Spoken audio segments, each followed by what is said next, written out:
A lot of people go through life doing things badly. Racing's important to men who do it well. When you're racing, it's life. Anything that happens before or after, it's just waiting. Matt Williams got a brilliant start from the third row of the grid. He's gone, he's hit him, he's straight off at the chase. And a half-second lead. Oh, with the silvering car in the background. He has it. Oh, he's round, he's round on the last lap. There's a massive, massive accident. Next to the inside, what a move, what a move.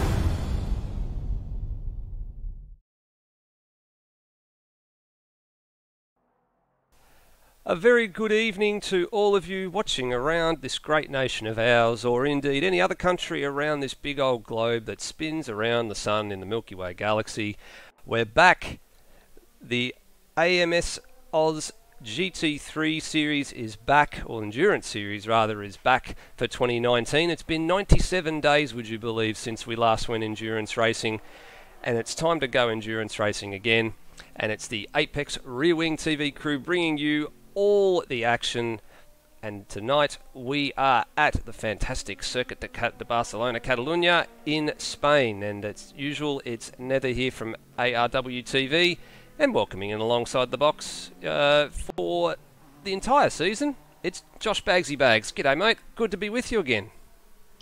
Yeah, it's good to be back after 90 days or thereabouts. It's basically as long as the NASCAR off season. I think we were around about the final race of NASCAR last year and Daytona 500 tomorrow, so it's been a long gap without some racing or commentating to do. It's nice to be back. Pretty close enough. It was Remembrance Day last year where we finished off the WEC season, and it wasn't too much longer after that the NASCAR wound up as well. So you're right, in terms of length of time, pretty decent long season, and a long off season as well. But nonetheless, qualifying's not too far away, and we've got a little bit to get through just before we get over and have a look at the lads over in the server. So first and foremost, if you haven't tuned into one of these broadcasts before, just a little bit of an insight as to what's going on with this season. So I'll put up some information for you now. So here we go. It is a 9-race calendar. We're racing across 3 continents this year: Europe, Asia and the Americas. The same 3 continents we raced across in the WEC series to end last year, but we just got one more race. We had 8 last season, we've got 9 this year,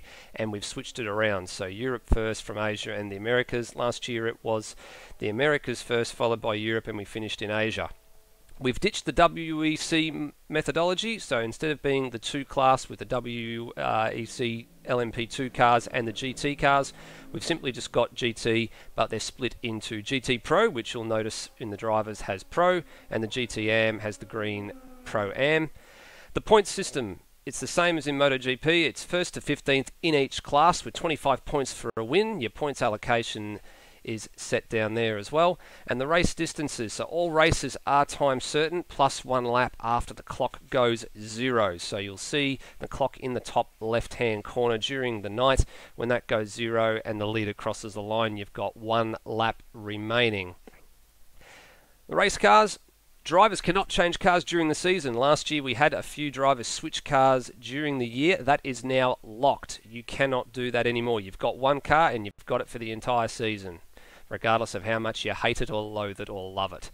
The car performance, the balance of performance is in effect, so the balance is out. Some of the cars will have different strengths and weaknesses, so you'll see that across the season. On the safety car restart, there is no overtaking before the start-finish line. It's the leader's prerogative to go when they want to go.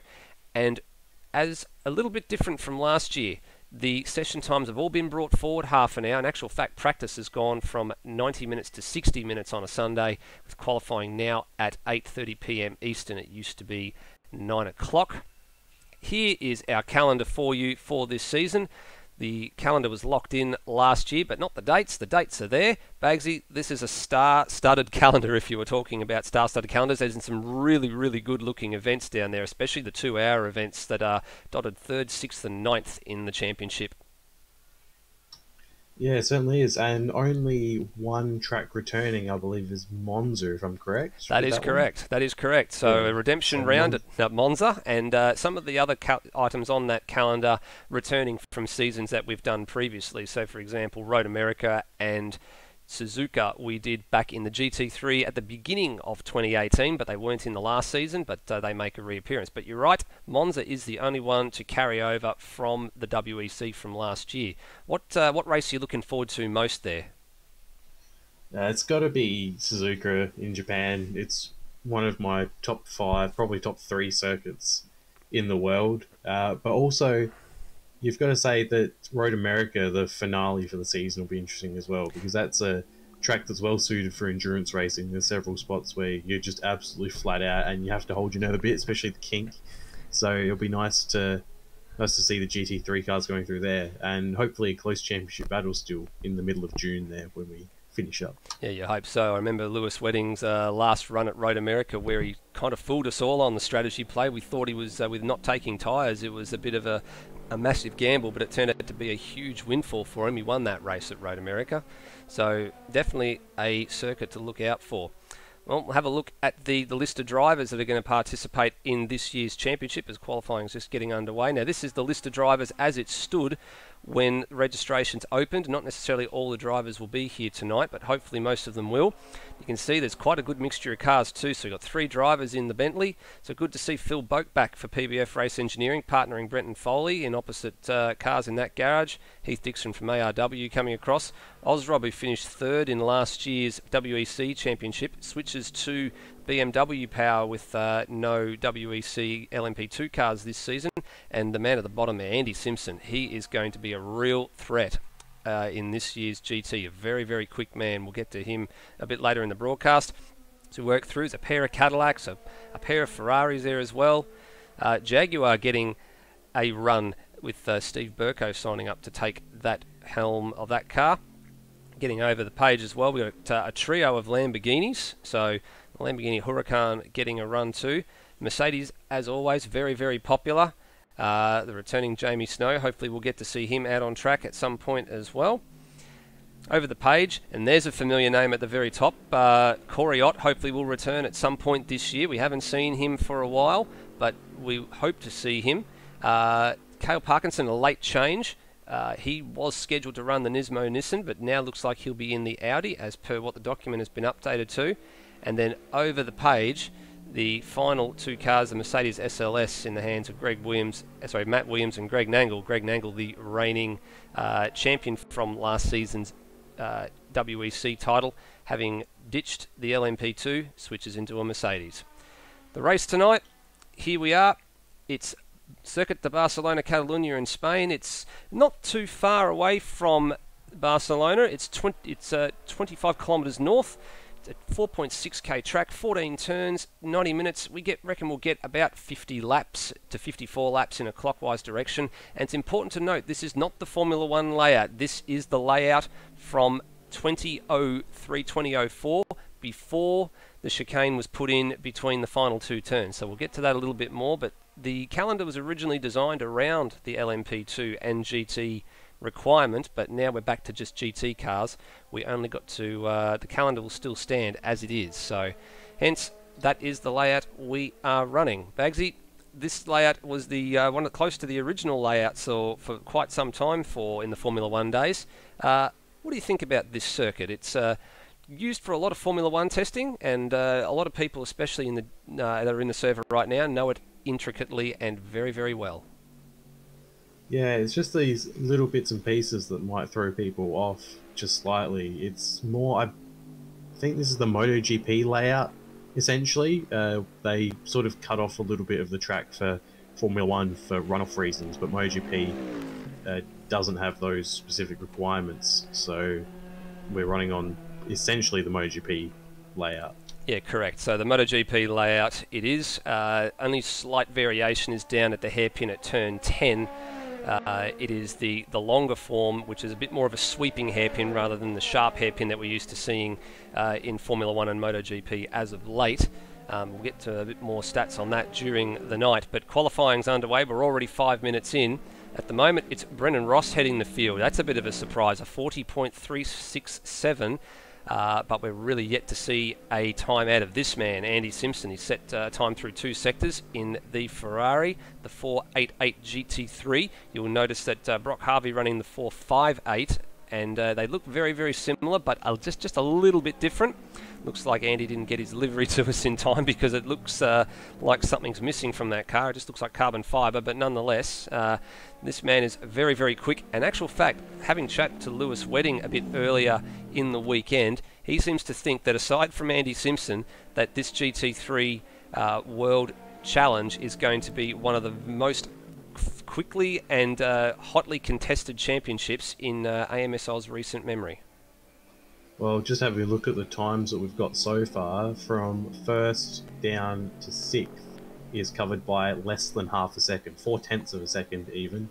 And for fourth, fifth, and sixth at the moment, between Foley, Turra, and Heath Dixon. I should specify Greg Turra because we've got Noah Turra in here, who's presumably a sibling of Greg Turra. But Foley, Turra, and Dixon are on a 140.702, a 140.725, a 140.763, and they've also been joined, it's 140.777. So 4 people within a 10th of a second.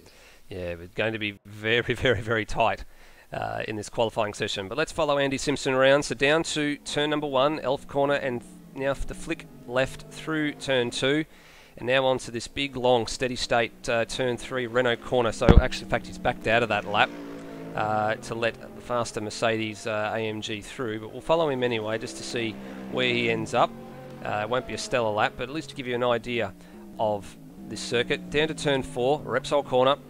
This is where the circuit starts to dip a little bit into the hillside. And then there's a little bit of downhill braking here for the left-hander at turn 5.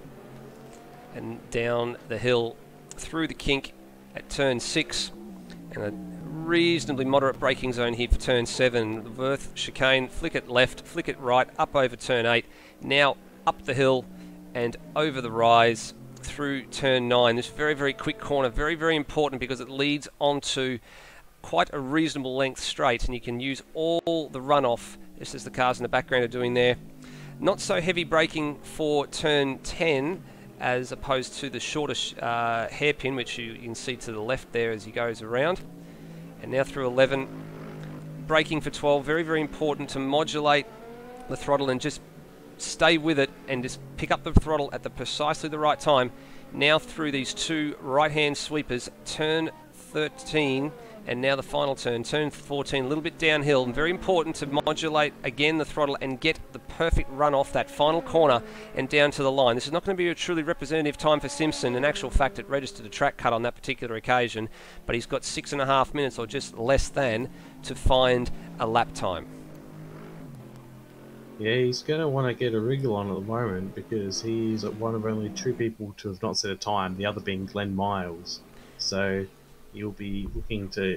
He's done 5 laps according to our timing here at amsoz.liveraces.com. So that'll be interesting to see if he's had issues with the track cuts because he's just pushing a bit too hard, or if it's maybe been traffic causing him to pull out of the laps. Yeah, I think, well, on that occasion around the circuit, it was getting out of the way of some faster cars. I guess he made a mistake in that first couple of corners and let the car go past. Lewis Wedding now to the top of the timesheet. So Lewis Wedding registers a 40.169. He goes ahead of Steve Bolger, who in turn was already ahead of Will Devenish. So McLaren to the top, Lamborghini 2-3, and Brendan Ross in the Mercedes AMG doing quite a good job at the moment to on the pace, and only 2/10 down in P4. And he had a stellar run, Brendan Ross, at the Bathurst 3-hour AMS Oz ran about a week ago, and was pushing hard toward the end there, but just ultimately a few mistakes didn't give him an opportunity to catch the pairing of Foley and Ziris, who took out that endurance race by about 25 seconds at the end. But nonetheless, he's up there at the moment. Actually, he's just been Brenton Foley now to the top. So Foley goes within an inch of getting into the 39, so got that Bentley Continental. So his showing at the Bathurst 3-hour in the Bentley Continental certainly hasn't hampered his progress. He vaults to the top rather quickly. Andy Simpson puts in his first representative lap time and has only gone 10th. He's a second down on Foley, a 141.005, so basically a second away from Foley. But the drivers within a second of Foley is first down to 10th, so a very close field so far in this qualifying. We do have 4.5 minutes left, and you can imagine people will be quickly getting out the rope, rather the swords, to chop away those sandbags rather, and push even harder as Andy Simpson goes round. So that's not going to help his lap. Oh, it's not going to help Oz Rob lap either. He's almost collided there. There's a yellow flag. You're right, yellow flag in that sector. And it was just as Glenn Miles was coming around the corner as well. So Miles, the only man yet to set a time. Had some help from Matt Williams during the week to set up that car. So hopefully he can find a bit more lap time and a bit more pace in that Cadillac. His counterpart Brian Walsh unfortunately missing this particular round, but he is watching the stream. And hello to Brian Walsh. Sorry that the Hurricanes didn't make the final, but he was hoping to go to that in the Big Bash final if it was hosted in Tassie. But nonetheless, they were defeated a couple of days ago, and obviously the Renegades winning that Big Bash final today after the Stars choked. We can only hope that none of the drivers tonight try and emulate any of the teams that made the finals, really, because all of the teams that made the finals did their best to lose all the games they were involved in. But it turns out the Renegades were the worst at losing and have therefore been awarded the victory. Yes, you are entirely correct. We're watching last season's LMP2 champion at the moment, Greg Nangle, just rounding turn 12 on his way to turn 13. And he's down in 10th at the moment at 40.9, so he's nearly a second off the leader's pace. And he's not going to trouble the timesheets too much on this particular lap. He's got 2 minutes and 45 seconds to improve, and that's not an improvement. That's 41.1. He's got. Looks like he was really loose into that final corner there. On the corner entry, he had the back stepping out quite a bit, and then sort of he got it pointed into the corner at that point and just slammed on the throttle. But definitely wasn't the fastest way around that final corner, and it's going to cost him the whole way down the straight and all the way through this first sector. He's being outpaced by his teammate at the moment, Matt Williams, in an identical car up in 7th. And he is approximately half a second ahead of Nangle as well. So Nangle PB's the first sector. And you can see there he's not too far away in the first sector. He's only less than 2/10 off of the pulse's time, who is now Will Devonish. And Devonish has put in a stonking lap. He's gone into the 39. He's done a 39.6 in that Lamborghini. So the benchmark has been lowered again.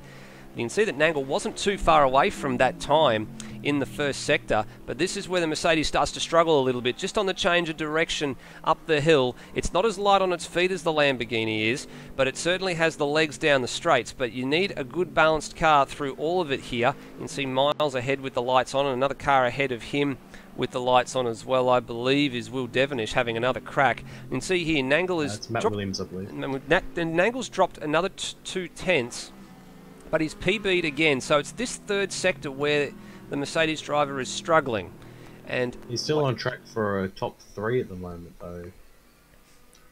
Let's see how he goes to the final 2 corners. Good helicam shot, just a touch away from the apex off of the second last corner, and a little bit away there. Would have liked a bit better line, but he can afford to run it over the ripple strip, down to the line, and looking to see if he can pick up a bit of a tow, but only good as 8th, so it's a mega last sector from Will Devonish to get that time, but he improves to 8th, and he now at the moment provisionally shares a row with his teammate. Foley's just gone purple in the second sector.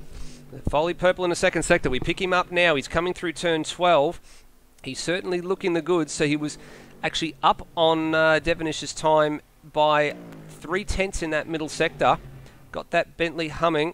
Late apex for the final turn, using all the exit curb. 30 seconds on the clock remaining. Foley to the line. Lost it all in that last sector. He lost a lot in that last sector. He's still in the 40s. Still can't bridge into the 39s. Steve Bolger's closed the margin down in that Lamborghini to Foley as well, but he's got not much time to make. And that Lamborghini's very, very loose in the rear end through turn 4 on the run to turn 5. Wedding not improving just yet, but coming to the line. And this will be his last flying attempt. He goes second, so Wedding up to second. Good lap. He's only a 10th and a bit away from Devonish, so provisionally on the front row with one more flying lap to go. Clock has gone 0. So Brennan Ross behind, I think, was the last man across the line. No, who's in the yellow Mercedes? I'm looking for the yellow Mercedes. Osrob and Heath Dixon didn't make the line, so whoever, so that would be Matt Williams, I believe, who made it across the line there. Yeah, so it was Greg Turrow. He's the man in the yellow Mercedes, and he's very, very wide at turn 3. That might hamper his lap time. In actual fact, it has. He's 3.5 off his own PB there, so probably not going to improve. Devonish has improved by another 0.3 of a second. Wowee, 39.3 for Will Devonish. Virtually untouchable. The sister Lamborghini's the next across the line. He's just coming through the final corner now. He's not on a faster lap. He is on what looks like a personal best, so he might jump up the order a little bit here. No, he's slowed down. Has he run out of fuel, potentially? Well, what's Wedding up to? Wedding's the man in second place. Just negotiating turn 9 now. It's a yellow flag out on track. And it's for a slowing Andy Simpson. And Wedding's up on his own time. Well, Ross was running wide in the final corner. He won't go faster. Foley's about to cross the line. Can't improve. So Foley does not improve. Stays fourth. Tara stays third.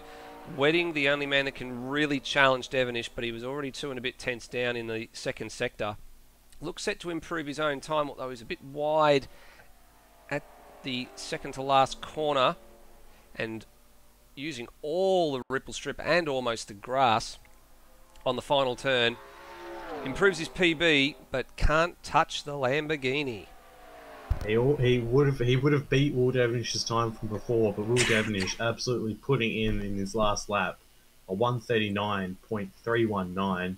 He ends up 2 tenths ahead of Wedding, as the nearest competitor, but that was a very well fought qualifying session, and a lot of fast times in there. 3 people went up in 139s, Wedding and Tara being the 2 to join Devonish in 39s, but Foley just missed out with a 140.001, Bolger just misses out with a 140.019, and Osrold with a 140.1. So even then, we still had 9 people within a second. So that is a very close field so far, and those Lambos are looking deadly. Well, not only that, Will Devonish had that Lamborghini absolutely running on rails in the Bathurst 3 hours as well, so he's no stranger to a performing car, and in actual fact Lewis Wedding ran the Ferrari in the Bathurst 3 hour, but running the McLaren here, so a little bit of a change as we'll just step away from the action on track for a minute, because there isn't very much of it. One of the heartfelt stories at the moment is Brock Harvey. He's waiting to get back into the server, having some technical issues, so he unfortunately missed out on quali, but word coming through is that he will make the race. So what the server has now ticked over into the warm-up, so he's back into the server now for the MHRT squadron, and we'll run with a 15-car field. So a good turnout for the first race of the new GT3 World Championship, and Greg Turrer, a late mover there, Bagsley. I know you mentioned him just toward the back end there, getting the Mercedes AMG up to the pointy end of the field, but the highest place of the Mercedes runners, and a very good job. Yeah, he's done quite well. He's put himself several positions ahead. His next Mercedes AMG friend is Brendan Ross down in 8th, so that's Matt Williams in 7th. Was that one wrong? But still, he was a good 3 tenths ahead of his next teammate, which is quite a good showing. Yeah, he was, and Brendan Ross actually was provisionally on the 4th row. It was Matt Williams and Greg Nangle. Nangle was shuffled down the order to 10th after the qualifying happened there, so late movers Ross and Heath Dixon in the Bentley moving up to 8th and 9th respectively. Andy Simpson ended up 12th after all of that in the 488. And Glenn Miles did set a time toward the end of that session, and obviously we'll start second to last with Brock Harvey bringing up the rear, having not set a time. But it sets the stage for an interesting race here. We spoke a little bit during that qualifying session about how the Lamborghini is very light on its feet, and also with the balance of performance in effect, you've got to have a car here that's quite aero dependent. It performs well through those medium to high speed corners, but also doesn't cause too much drag on the front straight, because it's quite a long drag into turn 1, which is pretty much going to be one of the prime passing opportunities during tonight's race. But that Lambo, it wasn't too bad through the first sector, but it was really in that third sector where it absolutely came alive from turn 10 right round to the final run to the line. It was absolutely mega. Will Devonish absolutely smashed it out of the park. Yeah, seems like that's the main sector where having the balanced car tends to take effect. The first sector, you're essentially full throttle, and then around the long sweeping turn 3 isn't really. It's a pretty just drive through the corner, fairly self-explanatory. There's not too much sort of lifting on the throttle really in comparison. Your aero doesn't matter as much, but it's still important. And he's set up his car well, and I think that might be the difference between he and Steve Bolger. Just some slight setup differences that are causing that difference in time. Wasn't much of a difference though. So, and we saw in the final corner that Lamborghini was very planted, whereas you saw some of the Mercedes being a bit squirrely. That of Greg Nangle comes to mind. Yeah, and a couple of other cars as well, having a few loose rear-end moments. I was looking towards Steve Bolger as well. He had a moment coming through turn 4, and he's also in a Lamborghini, so his setup not as planted, obviously, as Devonish, or will maybe just trying to drive around the problem, if that's a common trait with the Lamborghinis. A couple of other drivers have opted just to, I think, jump out and then jump back in and restart during this session, so we might have a couple of extra guys in there. I'm noticing that Noah Turra has jumped out as well, and a couple of others. So Matt Williams had left, but he'd come back in, and it's just Greg and Noah Turra that are yet to re-enter the service. So looking like if we do get them back, we'll have 16 runners instead of 15. So we had 22 sign up for the series, and we expect that we'll get a couple of guest drivers throughout the season. But if it is 14, somewhere between 14 and 16 out of 22, it's a good turnout, and we encourage all the guys that if you're sitting there back watching the stream and you want to get involved, hit us up on the Facebook page.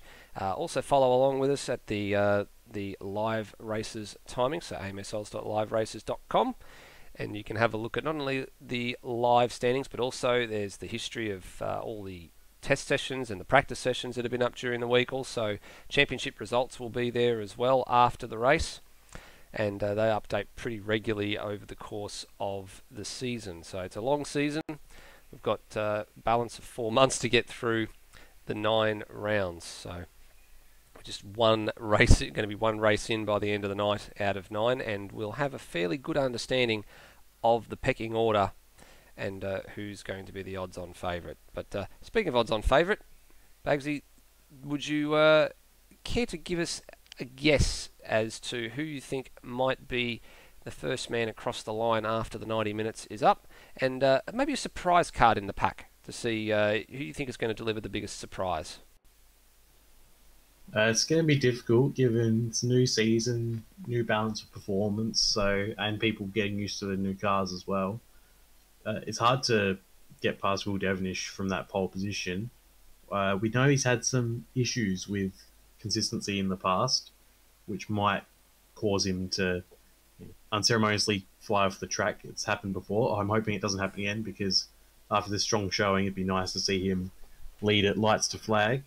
We don't know what Noah Turra is like, sibling of Greg Turra. We're going to assume that for now. We don't actually know.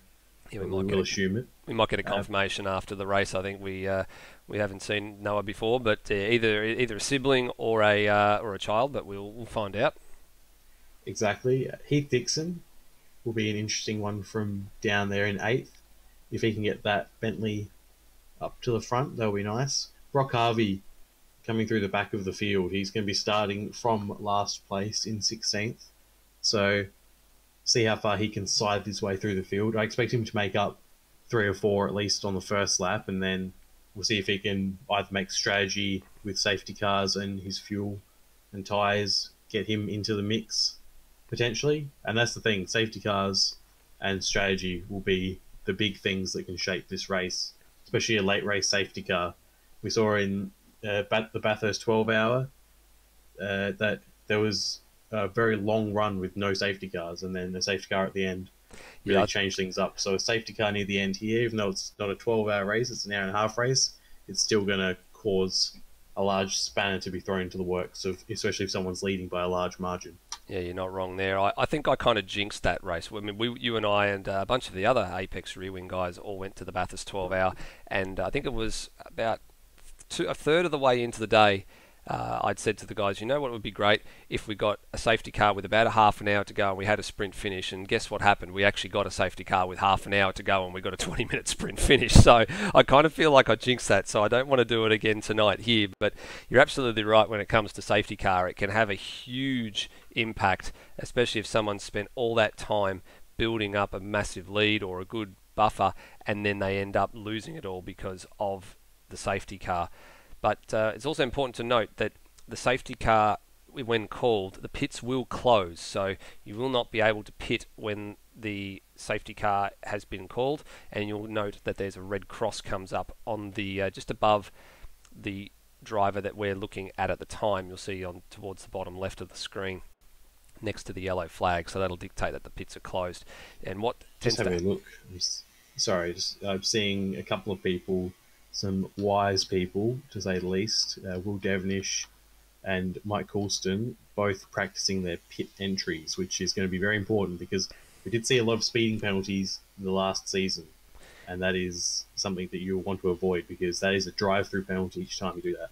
You are 100% right, mate. It is a massive, massive penalty if you don't get it right. So I'm just going to move over here to AMS just to see what's going on now. I'm going to take a short sabbatical because I got a funny feeling that the batteries in my keyboard are starting to die, which is not a good thing considering that I need that to negotiate all the cameras and everything that's going on. So I'm going to go and grab a set, and we'll be back in about 1 minute's time for the start of this race. Don't go anywhere.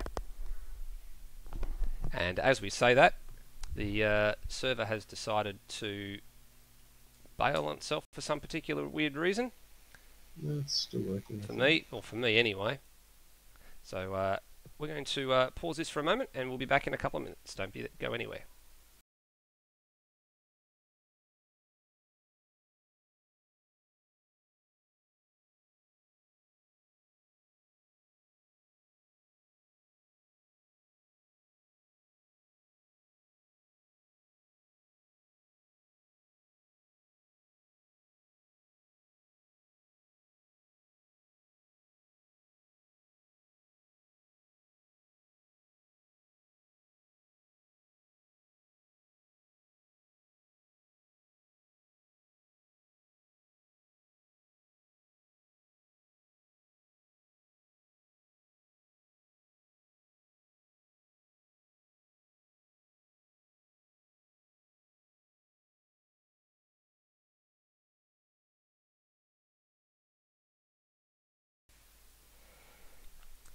And welcome back, and hopefully the technical gremlins will go away once I put this new battery into the keyboard.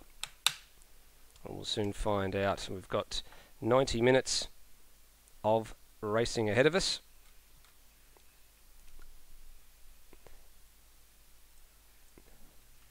Bagsy, talk me through what's happening server side at the moment while I try and get myself back in enough time. Just ticked over to the race session now, so we'll be everyone will be on the grid in about 40 seconds. We'll be ready to start our warm-up lap. Alright, no worries. Well, I think I may have missed the cut to get back into this server here, so if you could alert the guys that I'm having some trouble, that would be much appreciated.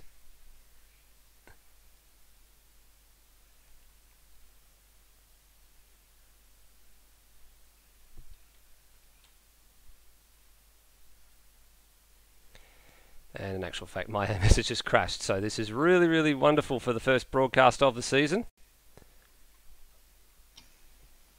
Are you still able to get back in once the race has started? I'm not 100% sure, but if you'd let one of the guys know, that would be much appreciated while we get this up and running.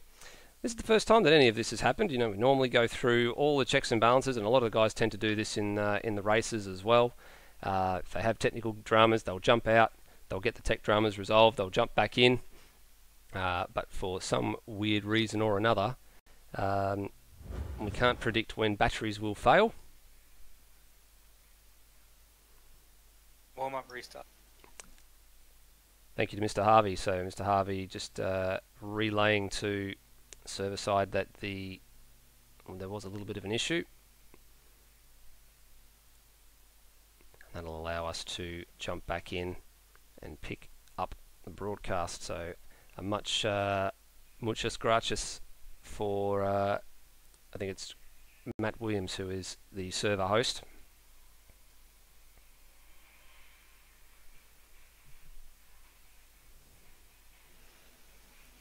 It'll give all the drivers a little bit more time to do a little bit of practice. I'm not sure if they'll be happy with that or not. They're probably already ready to go in race mode, and they've been unceremoniously brought back to the warm-up. Yep, so a little bit of unfortunate circumstances for them and also for us, but we will be back in just a few moments. At least it's not the dreaded issue that we had several times in previous streams where we've all had frame rate issues and the like, but you know, we're hopefully beyond all of that now, and we are back. So we will switch over now, and hopefully this will last us for the remainder of the race. Beautiful.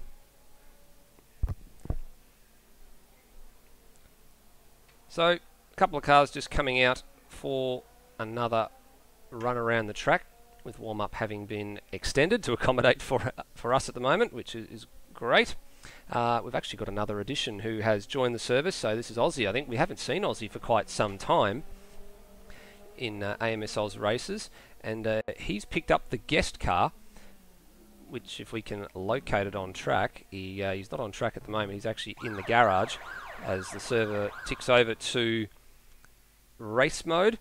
Aussie's actually picked up the Aston Martin V12 Vantage, which is actually in the same car that ran at the Bathurst 12 Hour, the same livery, the Jake Dennis number 62 Aston Martin St Gallen entry.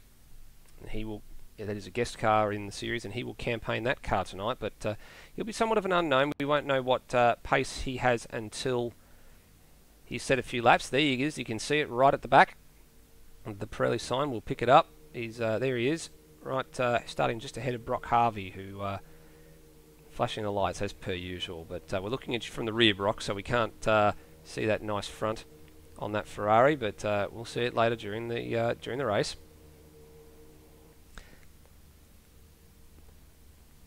Just waiting on a couple of drivers to come out. Lewis Wedding, usually one of the last drivers to make it out onto the track.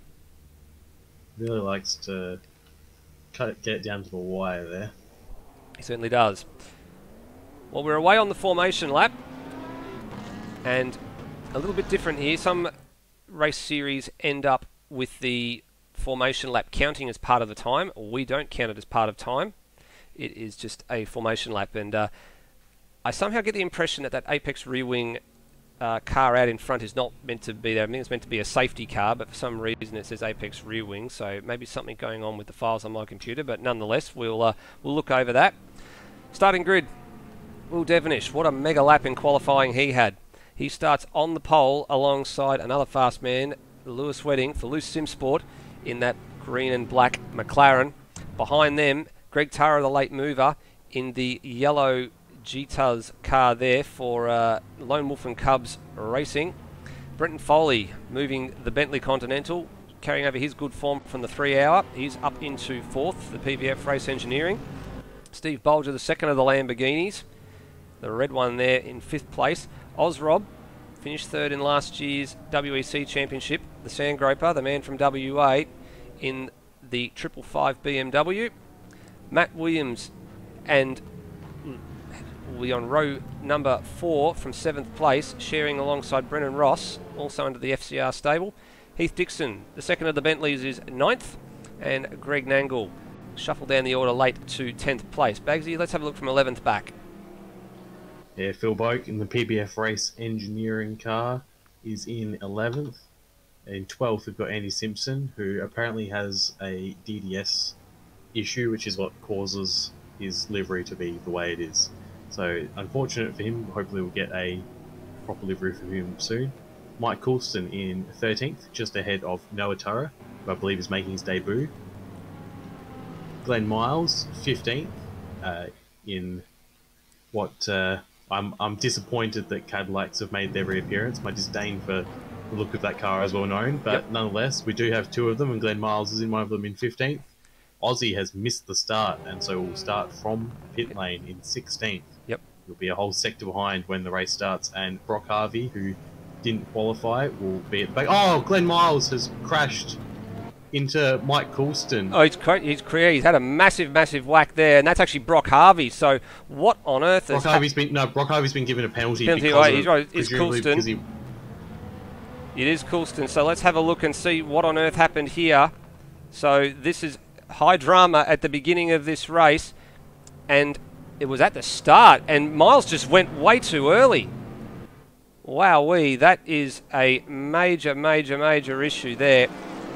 And all the meantime, we are back under, actually not under safety car, we've got Will Devonish is out in front, being challenged by Lewis Wedding. So unfortunately missed their start. Oh, and very sideways was Greg Turrer out of turn 4 there. These cars loose, and that allows Foley underneath. So Foley makes up a spot on the opening lap, up to third. But sorry we missed the start of that race, everybody. We were too busy having a look at what happened between Miles and Coulston. And that's a very poor error of judgment from Glenn Miles. And at the very back, and after all that effort that he went to try and get the setup of that car right, he's gone and made a meal of it. Yeah, it was a strange start. I don't know how that really Here happened. They weren't yet under green flag. Careful, boys. And as Tara's having another look on Foley here down at turn 10. Geez, it's a bit early to be having a look at making a late move like that, but Foley left the door open, and Tara tried to stick his nose in there, but he didn't quite pull the move off, and Foley will hold through turn 13, but Devonish already started to make a break for it. Aussie he's been released from the pits, but he's and around we go. So Tara's around off the final turn. Sorry to cut across your Bagsy. Tara is around off the final turn. He did it all by himself, I think. It looks like he did it all by himself. Let's catch a look at the replay here. So down through turn 13. And yeah, way too much curb. Way too much curb at the final corner. You're not supposed to take that much curb. And he was in a position where he couldn't flick spin that car until the whole field had gone by. Yeah, it's a shame that. It's unfortunate for Brock Harvey as well with that 10-second stop go. He'll be. It was not his fault as well, so it's unfortunately he's got that. He'll just have to try and make his pit strategy work around taking that stop go as well. So yeah, it's definitely a shame for Brock Harvey there. Didn't do anything wrong, but unfortunately the way the game works, he's been assigned that stop go. Aussie is also retired from the race. His car was stuck in second gear, it looked like, after he left the pit lane. So unfortunate for Aussie, came in and left rather quickly. Mike Coulston is in the pits getting repairs done. He's only just made it back after the incident with Glenn Miles at the start. Yeah, that was sad for Mike Coulston, because where he was, he couldn't come into the pits at that particular time. He's had to do a full lap and then come in and get it done. So Glenn Miles looks like he might have escaped with not too much damage, but obviously Coulston front and rear damage. And Devonish continues to make a break for it. He's opened up a 1.6 second advantage over Lewis Wedding right now, expecting that he'll set the quickest lap of the race here on lap number 2 as he comes down to the control line, and it's a 142.063 for Will Devonish. Local yellow flag just flashed up randomly for some reason there. Foley's managed to hang on to third. Steve Bolger promoted up into fourth by virtue of Tara spinning off the final corner. Coulston has gone a lap down, unfortunately, to the field, but we'll soon find out whether or not, if the safety car comes out, whether the lucky dog will come into effect. The lucky dog did come into play during the Bathurst 3 hour. Not sure if it's set up for this series, but we will soon find out. So it's not the end of the world for Mike Coulston. He still could potentially get back onto the lead lap, but we'll have to wait and see. Brock Harvey's come into the pits and served his stop-go penalty. Looks like he hasn't elected to change tyres, which makes sense this early on. We wouldn't be able to change tyres under a stop-go penalty anyway. Stop-go is stop and go, no working on the car whatsoever. I believe you can in AMS you can take the stop-go as part of a whole pit stop, as far as I know. We'll have a look here. There's plenty of action going on around the track. We've got 3 Mercedes line astern. We've got Matt Williams followed by Brendan Ross followed by Greg Nangle. So Matt Williams has moved up a spot. Brendan Ross has moved up a spot. Greg Nangle's moved up 2. And these 3 FCR cars are just running line astern at the moment and just trying to wait for the track just to rubber up and maybe come to them a little bit, because they're not as quick as what we probably expected them to be. But then again, with the balance of performance and the way that it works, we're half expecting that at some of the other circuits that we might have to visit, as Brendan Ross is a bit wide, so too is Phil Boak, that these cars might come to them a bit later on, as Will Devonish lowers his benchmark into the 41s now. So he's gone from a 42.0 to a 41.5 in quick succession as we work lap 4. And 13th, the two Taras are battling each other. One Tara in the McLaren, one Tara in the Mercedes. Yeah, one Tara recovering from a spin and going past the other Tara here. So Senior passes Junior into turn 1, gets it stopped. And if I was Noah, I would just follow Senior Tara for a little bit here and just learn the lines and learn what has to happen to make quick lap time around here. So negotiate turn 3, which is, it's a bit of a tricky corner, turn 3. You're tempted to take it flat, but you actually have to modulate the throttle a little bit through part of the corner and just get your line right, pick up the throttle at precisely the right time, as there's more than one helicopter flying in the sky at the moment. We were aboard one and there's another one flew across in front of us. Looks like Brock Harvey hadn't served that penalty in his last trip through the pit lane, because he's just come in again. Yeah, so he's just heading back out. Yeah, he's out. He's out right now. He missed the pit bay. Well, there you go, straight from the horse's mouth, and did not serve a stop go on that on the last lap, but he has served it now. It is clear. He's still technically on the lead lap, but for how long? He's down at turn 3. Devonish is down between 13 and 14, so he's got a fairly decent gap, and now got to make that strategy work for him, Brock Harvey. He's got to somehow fit that stop-go penalty into the strategy, or hope that a safety car comes out and he'll catch back up.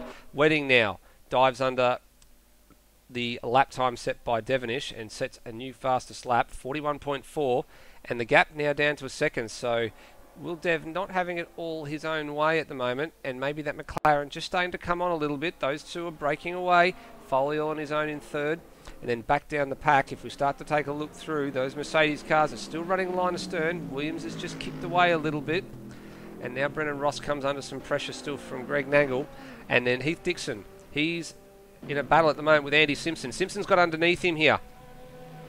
Boca spent the last lap absolutely under the rear wing. Oh, and Dixon's gone wide. Heath Dixon goes very wide. Yeah, he outbraked himself there into turn 4, Heath, and he surrenders not only 1 but 2 places. So he surrenders 9th to Andy Simpson, and he surrenders 10th to Phil Boak. And Boak now attaching himself to the back of that Ferrari rather vigorously.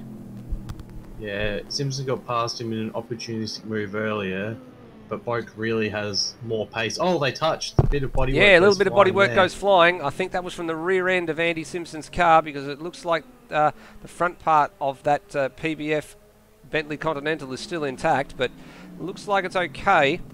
Andy will have to be wary of that when it comes to pit stops, because when you do take a stop, they will attempt to repair the damage, and if it's so minute, you don't need to. But Simpson's gone a bit deep there, and Boak is still right under him. Yeah, I'm surprised Boak Andy's not quicker. has the pace over Simpson at the moment. Yeah, I'm surprised Andy's not quicker. I mean, as we said earlier, Lewis Wedding's pick was for Andy Simpson to be the one to beat. He said, apart from Andy, he said, I think this is going to be a very close championship. But Andy's not sort of up to speed just yet. And he's being harassed here by this Bentley Continental, the older generation Bentley Continental, and that's a bit too much. And was there a little bit of a touch there, because not only did Boak go wide, but Andy Simpson had a massive tank slapper on now. And now Boak's underneath, and this is Dixon's going to buy into this battle as well. Now, is Boak going to pass or redress? No, Boak passes, and Simpson's going to have, on the inside, Heath Dixon going through. So there we go. So places between these three have changed several times in the last 4.6 kilometres of track. Well, Heath Dixon lost 2 positions, then Andy Simpson lost 2 positions, so by that, Phil Boak is going to have some horrible incident in the next lap, and he'll lose 2 positions, potentially, if history repeats itself yet again, as he has a wiggle there and almost makes my prophecy come true immediately. And pushing each other, and unfortunately for them, they're losing ground to the Mercedes triplets ahead in Nangle, Ross and Williams. Meanwhile, Steve Bolger has got a bit of a, before we cut away there, Boak having a bit of an issue. Dixon tries to go round the outside of turn 9. This is rather ambitious, and Andy Simpson's going with him. So we'll stay with it for the minute because the pair on the inside is going to have the preferred line for turn number 10. Andy Simpson's making it and 3 Simpson wide. trying to make it 3 wide down the inside. Don't stick your nose there. He's a little bit of argy-bargy. Just escorted him wide. But Dixon's going to have the line here for the right-hander at turn 12. But Simpson trying to go round the outside here. He won't be able to get the power down. In actual fact, Simpson's going to be possibly shuffled back into 11th place because Boak's on the inside now and will reclaim 10th place as Ozrob sets a quick lap of a 41.2. But Dixon's come out the better of that. Boak's wide of the apex at 14. Simpson's going to try and get back underneath him. Geez, this pair are playing for keeps at the moment, and we're only 10 minutes into the race. Well, it's also letting Taro into the picture. He was a lot further behind than he was now. As Simpson pulls out again, is he going to get the move down to turn 1? Boak does have the preferred line. Yeah, Simpson's Is he going to be able to get the power down? Simpson goes a bit wide. He's escorted him onto that curve. That was a little bit kept the position. I think that was firm but fair. Yeah, it was firm but fair. It turns out my prophecy did come true though, because Boak lost 2 positions in that lap. He did. This battle is not letting up whatsoever. And it looks like, yeah, Taro is an ever-looming presence that is getting close to these 3. He is, and Dixon's just managed to bridge the gap a little bit here as Boak gets very, very wide there. He hasn't raced for a while. Andy Simpson pinching plenty of front brakes and tyres into some of these turns at the moment, so Bias probably set a bit too far forward, and he's going to be driving on 50-cent pieces if he's not careful for very much longer. Meanwhile, before this battle was started to kick off again, we might just stay with it and see what happens here. But Boak's pretty needs to follow Andy for a little bit here and just try and claw back some time because they've lost touch with Heath, and they need to bridge the gap to Tara, who's closing in here as Andy locks up again and Boak gets back underneath him. So we'll see if that'll all settle down. I was about to say before all of that happened that Ozrob had managed to catch onto the back of Steve Bolger and was giving him a bit of a run for 4th place. He's just dropped away a little bit now. He's gone from being 0.3 of a second behind 2 laps ago to 0.6 of a second behind. But out in front, Will Devonish has just managed to keep that gap at around 1 and a bit seconds to Lewis Wedding, and Foley running a lowly old third, as that's not going to help Tara's cause off the final corner. So he was starting to eat into that pair, and now he's still chopped the margin down. But it was very wide off the last turn there. Let's pick up... I'll just take a trip across the curbs in turn 1 and let Ozrob through. Yeah, let's pick up the battle for 3rd and or 4th and 5th at the moment. So Ozrob is pressuring Steve Bolger. In actual fact, he's past Steve Bolger. So he got the move done somewhere in that first sector, and Bolger now following, and that's turn 1. Yeah, and that's allowed Matt Williams to start catching on to the back of this, and we're going to start making it a bit of a train soon because they're also starting to catch Foley.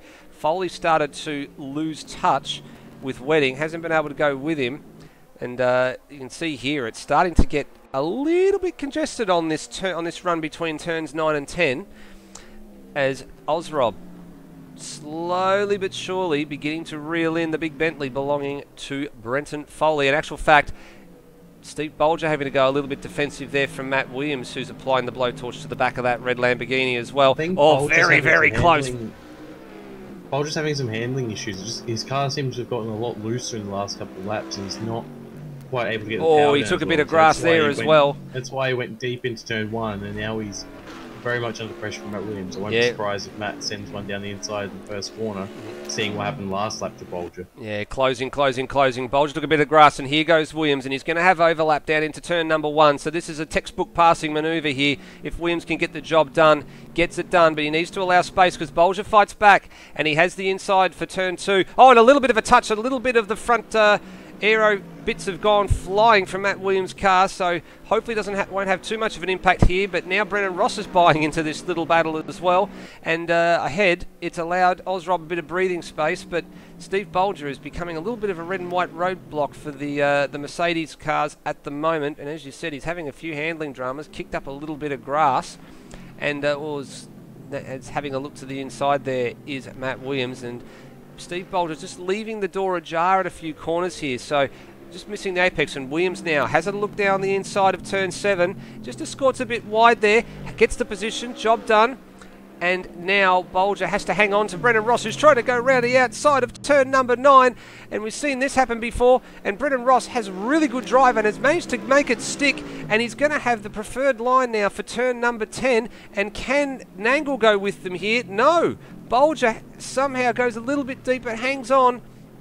Is he going to have a position for the inside here at turn number 11 and 12? He does. Hangs it out. Slide jobs it. There's a slide job on him. Massive slide job there. Retains position. This is some fantastic racing. Nangle's buying into this now as well. Williams has skipped away. Brendan Ross is going to try and set it down the inside here. No, you don't have a look at it at turn 14. Line yourself up for turn number 1. A little bit too much grass. Now the Mercedes pair had a bit of a look. Ducks back in. Ducks back out again. He's going to have another look down to the inside of turn 1 here. Is he far enough alongside? My spidey senses tell me that he is.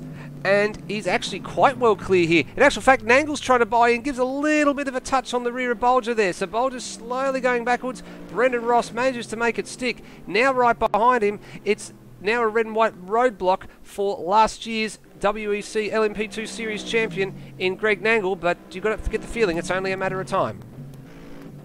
Yeah, Bolger's been all over the place. He was absolutely the last of the late breakers, coming off of the mini straight in the middle of the lap, and he held it up to the outside of Brendan Ross, which was absolutely incredible. And then that brilliant slide job on him. He looks like he's still trying to fight back Brendan Ross for this position. I'm just not sure if his tyres, it seems like he's doing more damage to his tyres than the people around him potentially, and that's causing his handling issues. Oh, and he put 2 wheels on the grass there as well at the top of the hill just before turn number 9. You don't want to be doing that. But somehow managed to hang on to it. But Ross just dragging away here and going defensive as Steve Bolger, forcing Nangle to go the long way around if he wants to get the pass done. So Nangle decides, you know what, I'm going to take it on a late apex and just tuck back in here and line myself up for turn number 1. So he needs a good thing. Oh, a little bit of a tailing moment out of into turn 12 there for Nangle, but he needs to get these 2 turns right, 13 and 14, and he's actually quite wide of the apex at turn number 13. He needs to get it spot on here, but I think he's already lost the full effect of the draft down here. But can he get any sort of close to the car ahead? No, I think he's a bit far back this particular lap to have a go, and it's status quo maintained for another lap. Just that we've had Greg, Tara, and Noah have gone. And Andy Simpson all DNF in the last couple of laps, so I've been watching these battles. So that's a highly odd attrition rate. So let's have a look at the live timing there. And if you're following along, amsols.liveraces.com. So both the Taras DNF'd on lap number 8 and Andy Simpson on lap number 9. So rather odd that they would all go together. But given the surnames of Tara, it wouldn't surprise me if both of them, being in the same housing or in the same part of the world as each other, that they might have had some sort of internet connection drama if they've both gone together. Speaking of people who have had internet connection drama, Lewis Wedding in second. Well, here we go. Sorry to cut across your Bagsy. Before you go too far, Nangle's got the job done. Nangle's got the job done on Steve Bolger, and he got it done quite easily in the end. It was down through the turn 7 and 8 complex, so we'll pick up the replay here. And Nangle got a very nice run here out of turn number 5 and 6. And actually it was a massive slide moment for Bolger. Yeah, he got a slide on, and Nangle was close enough to capitalise. So good thinking, 99.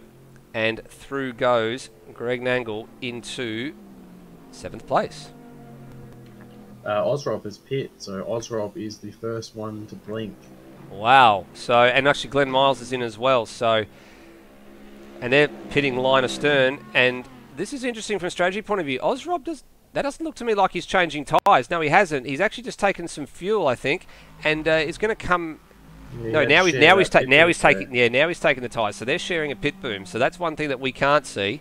But that's a rather early pit stop. Either that or he's working backwards. So you've got to remember too, when it comes to pit stops, there's what Mark Larkham here in this country likes to refer to as the critical lap number, and that is the lap that you can fill up the car and get home. So maybe Ozrob's working backwards instead of going for a shorter final stint. He's hoping that maybe it might come to him a bit later on in the piece, and he'll have a full tank of fuel for his final stop and go a little bit longer.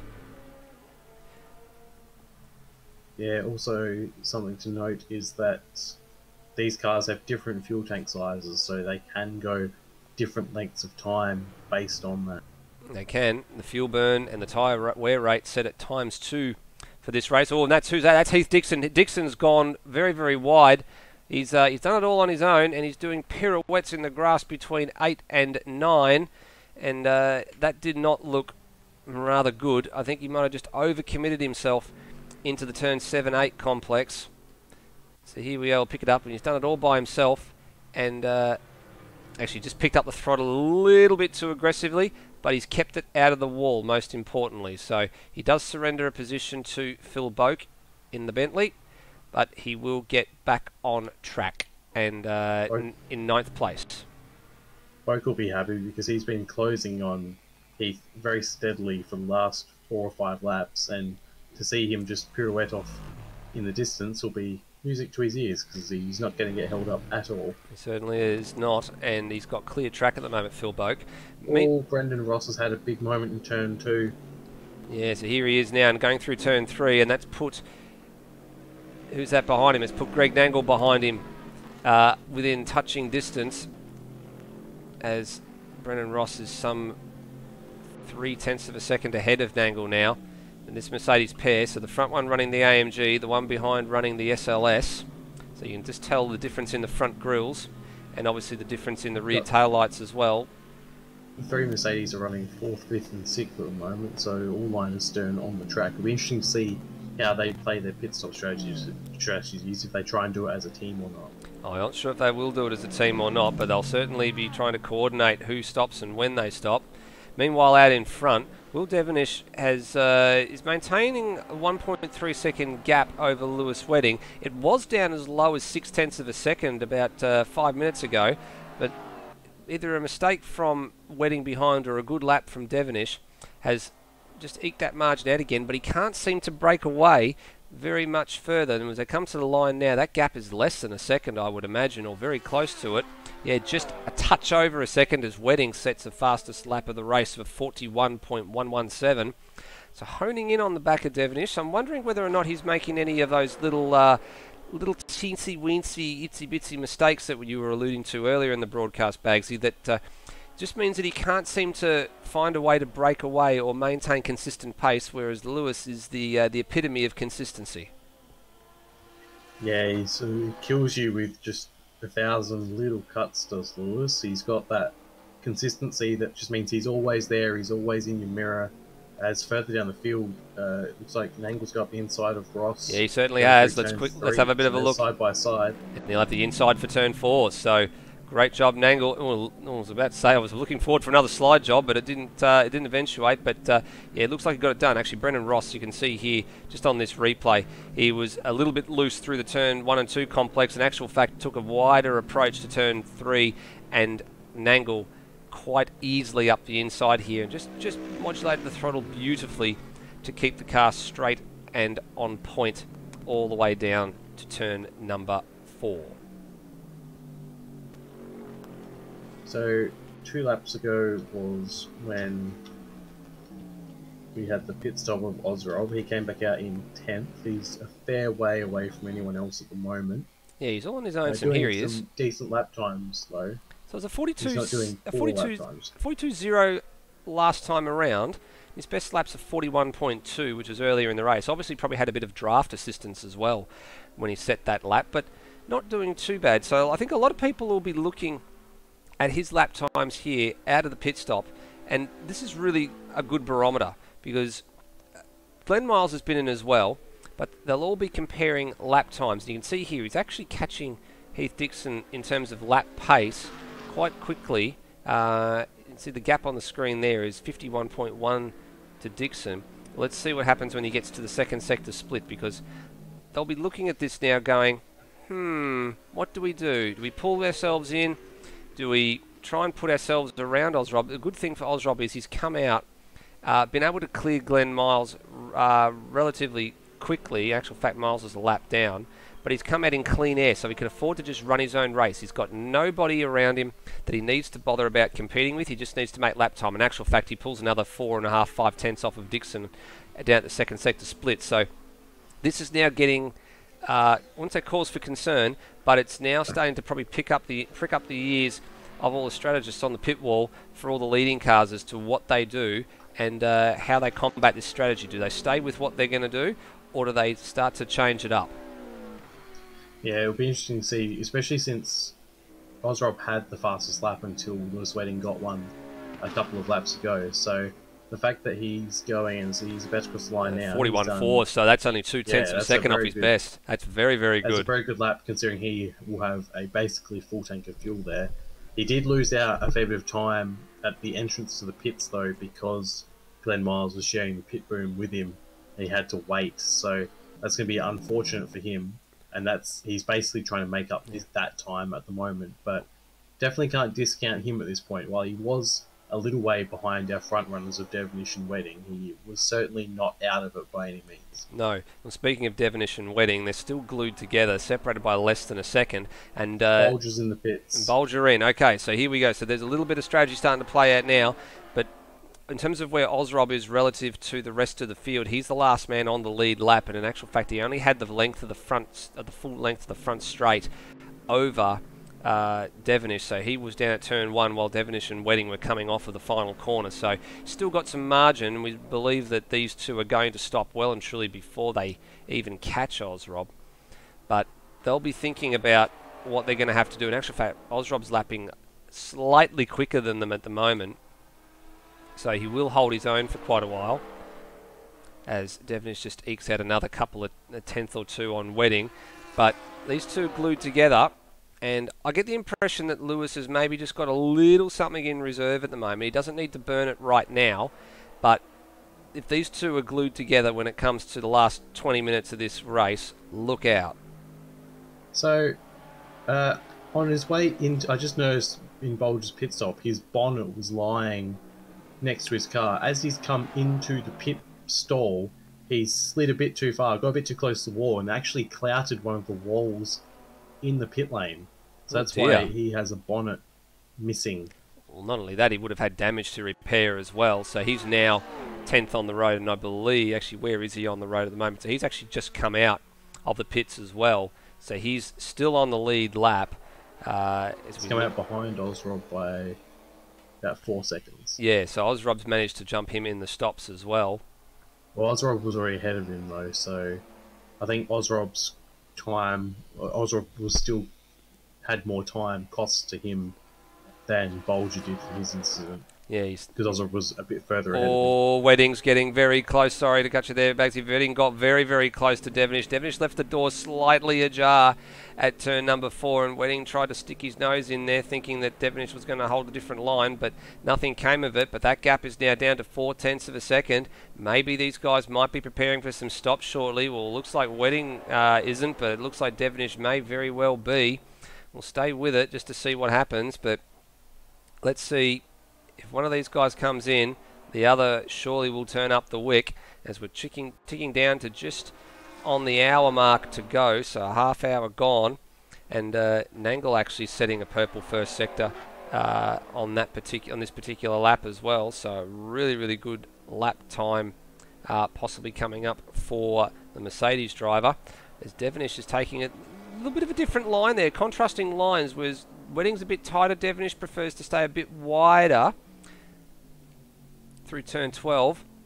What happens here? No, they still go through. So Devonish and Wedding go through for another lap, but this is probably as close as Wedding's actually been for quite some time now. As they get to the line, it's less than a half second, but he's probably not close. He's not going to be close enough to make a move down here into turn 1. But Lambo's got more straight line speed from the looks of it. Yeah, than Lewis Wedding. It certainly does. Wedding's making that McLaren dance through the corners, and as a result, he's pushing like he's sitting on the bog doing a number 2. In terms of he's pushing Devonish along and forcing him to be at his best. The question's going to be for how long. We're down to an hour. Oh, Devonish has gone deep. Sorry, Devonish has gone way deep. Way deep. We were just saying how much that Wedding was pushing, and pushing Devonish, and he's pushed him into a mistake, and Wedding inherits the lead. That's a bad error from Will Devonish. Well, we mentioned it not too long ago that Wedding's just going to get you with 1,000 cuts, 1,000 little bits of pressure. Here it they all is. add up to one big mistake, and that was it from Will Devonish, going very deep. Way too top deep. of the hill there. Left his braking But way crucially, too late. We're reaching the hour mark now, so this is essentially becoming a two-stop race for these guys. These guys who haven't pit yet can make it on 2 stops. And that seems to have been the clever strategy, unless you're banking on a safety car, which Bolger and Ozrob were, or potentially they were just at the end of their fuel tanks. But I don't think so with Bolger, because Will Devonish is still out and about and still has a tank of fuel. So yeah, not sure what the go is, as we've got Heath Dixon in the pits as well. Alright, so Heath's about to go a lap down by the look at it. He's still in the pits because the race leaders are coming round turn 13 and turn 14 now, and Wedding is stretched away. Wedding's got nearly 2 seconds here on the man behind him in Will Devonish. In actual fact, this particular lap, what's the lap time? It's a 41.5 to Devonish's 44.1. So 2.1 seconds. Wedding gets by, turns up the wick, and sets sail off into the distance. So the question is, can Devonish get back? It's got to be devastating as Devonish there, because you've been in the lead of the race and probably felt like you're in control. Then one small mistake, Wedding's passed, and he's already 2 seconds up the road. It's sort of, you wonder if he was just biding his time the whole race, and you weren't actually as fast as you thought you were. So potentially a bit of mind games for Wedding as well here, knowing he had the pace, but just having the patience to wait for Devonish to worry himself off the road. That's the key. That's the key bit of information there. Patience. Patience is a virtue. And look at Wedding. He's very, very patiently driving along here, just going about his business. Just looking behind, Devonish just looks like he's overdriving the car a little bit. He did go a touch deep again at turn 4, missed the apex completely where he went off the road that last lap. It just looks like maybe when the pressure's on and he needs to push, he's just pushing a little bit too much. We know the Lambo's got better straight line speed. Wedding gets the gap now up to, what are we looking at here? It's about 2 seconds. And also can't discount Foley and Matt Williams, who are not too far away from this front pairing, 6 and 9 seconds away from Devonish respectively. So there's still plenty of opportunity for Devonish to fall further. Wedding in, here we go. Yes, and Devonish follows. So here we go, mirroring each other. So it's a pit stop race between the McLaren team and the Lamborghini team. Get it stopped. We don't want any speeding penalties. Foley in as well. And Foley going to come too. So Wedding's got one of the Williams. first boxes. Oh, Wedding's missed his pit box. Wedding went a bit too deep, missed the pit box. That'll cost him about a second of time. Meanwhile, Devonish, how's he go? And Devonish stops on the marks. Foley stops on the marks. And Matt Williams is in as well. So, all mirroring each other here. So, who's going to get out first? Oh, Matt Williams clouts the wall as well. Did exactly what Steve Bolger did. And now gets into his pit box. And he's going to have to... that's gone disastrously for Matt Williams. That means that Greg Nangle inherits the lead of this race. Brendan Ross, second on the road. Matt Williams has DNF. Matt Williams is out of this race. You saw it on the broadcast. He made an absolute riot hash of it, clouting into the mechanics and the pit wall. And he is out. Well, that's very disappointing. He was in a very good position this race. Certainly was. Wedding's on the move. Crucially for the PBF cars, they are separated in the pit lane. Wedding is on the move. Now too, Devonish is on the move.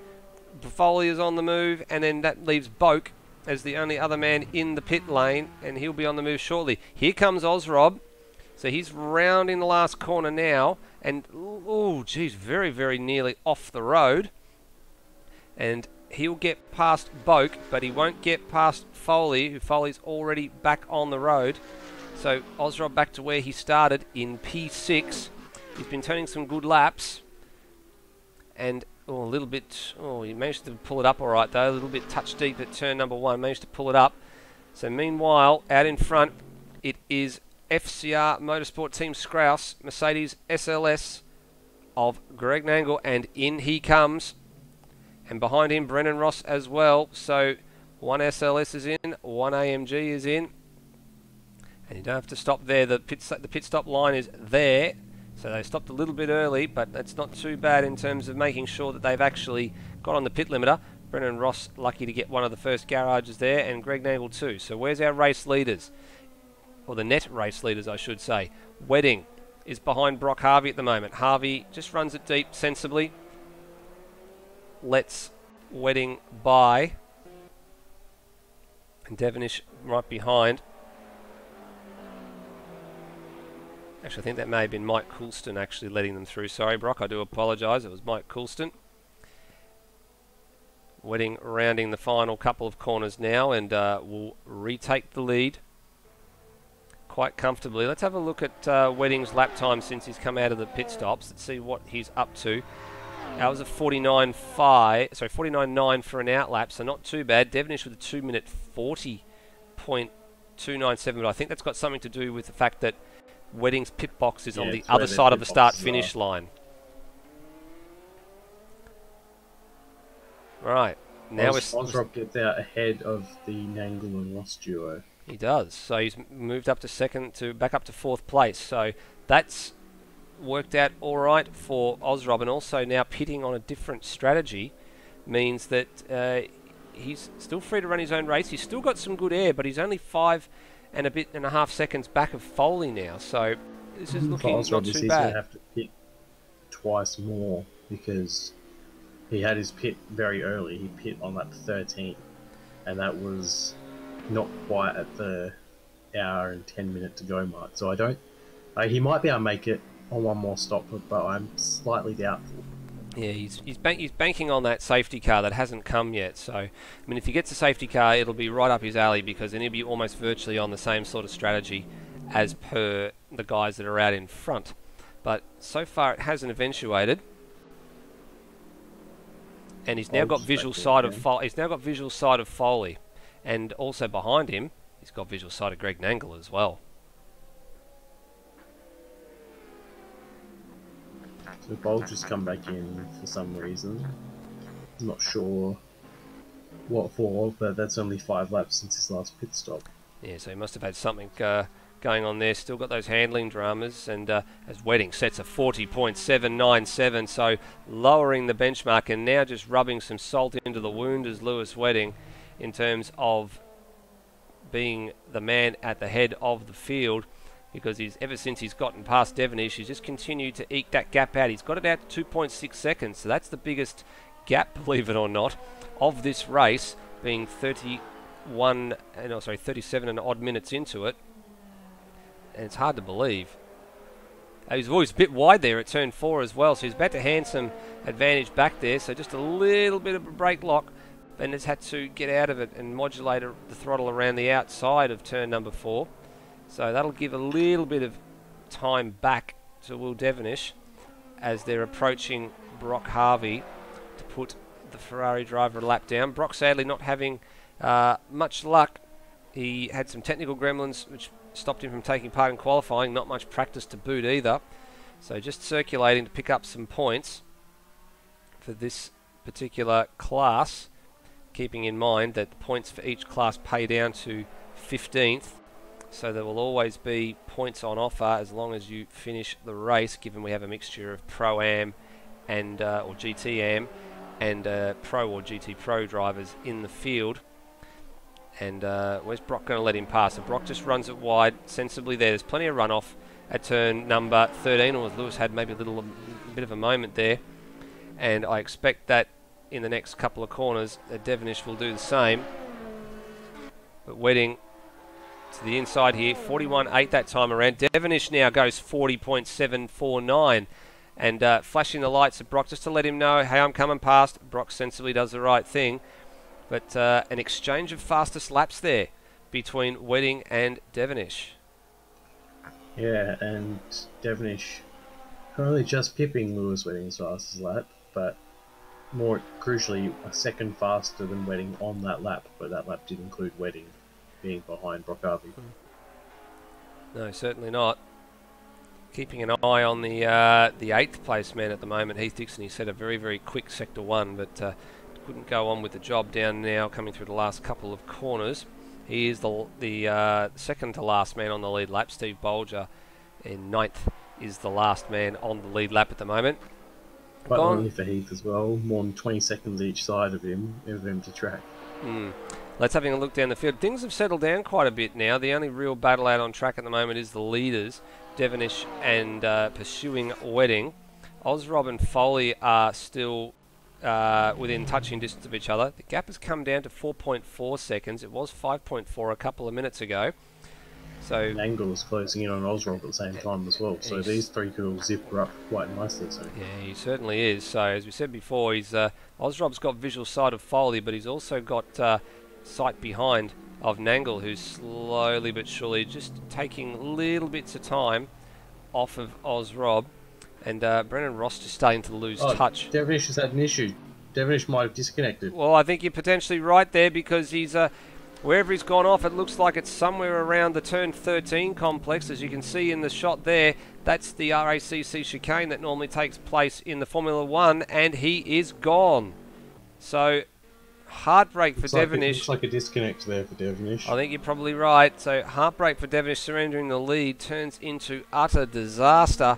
And the Lambo is out, and Wedding now has a 12.5 second advantage over Foley. And as Glenn Miles goes off there at the turn 4 sweeper, and Wedding is effectively now in cruise control.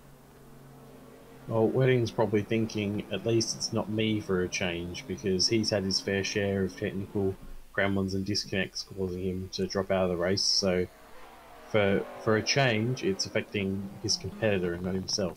Well, he's the sixth man to vacate the circuit on this race, is Will Devonish. So sadly for him, he joins Matt Williams, who had an issue in the pit stop, Andy Simpson, who disconnected unsighted, and Noah and Greg Turra also the same, and Aussie was stuck in second gear. So unfortunately, we've lost a third of the field, but we've still got plenty of runners to keep our eye on. Oh, Wedding dances that McLaren through turn 12, but he's got quite a lot of margin now. In actual fact, he's just dropped a little bit of time to Foley, so he's dropped 3/10 at the moment. Wedding's probably recognised that he can probably drop a second a lap off his time, save fuel, and still be in quite a commanding position. Yeah, at the end of the race. 40.0 that time around for Wedding. Let's see what Foley manages when he comes around here. Foley's wide off the last turn as well, but he hampered a little bit by that. Comes to the line, does a 41.1, so actually just surrenders that remain, and a personal best to boot. So manages to hold still station. slower than Wedding. Still slower than Wedding, and actually notice just there, he pinched a brake on the way into turn number 1 as well, Foley. I noticed just then he used quite a lot of curb on the left-hand side of the run down to turn number 1. In actual fact, nearly all 4 wheels were off the circuit, and now all 4 wheels are off the white line there as well. Look how much curb he's using, Bags. He's using a very, very high amount of curb on the outside of the circuit to try and get that Bentley to turn in. We know that he and Xeris did have their fair share of dramas trying to get that car up and running for the Bathurst 3 hour. In actual fact, it turned out to be a rear ride height adjustment that made the car turn a little bit better at the mountain, that got them the win. They weren't the quickest, and this Bentley's not the quickest in a straight line, but they stayed out of trouble and made it work for them. But Foley just not managing to maybe make it turn in the way that he wants it, and hence having to take a bit more curb to open up the angle a little bit more.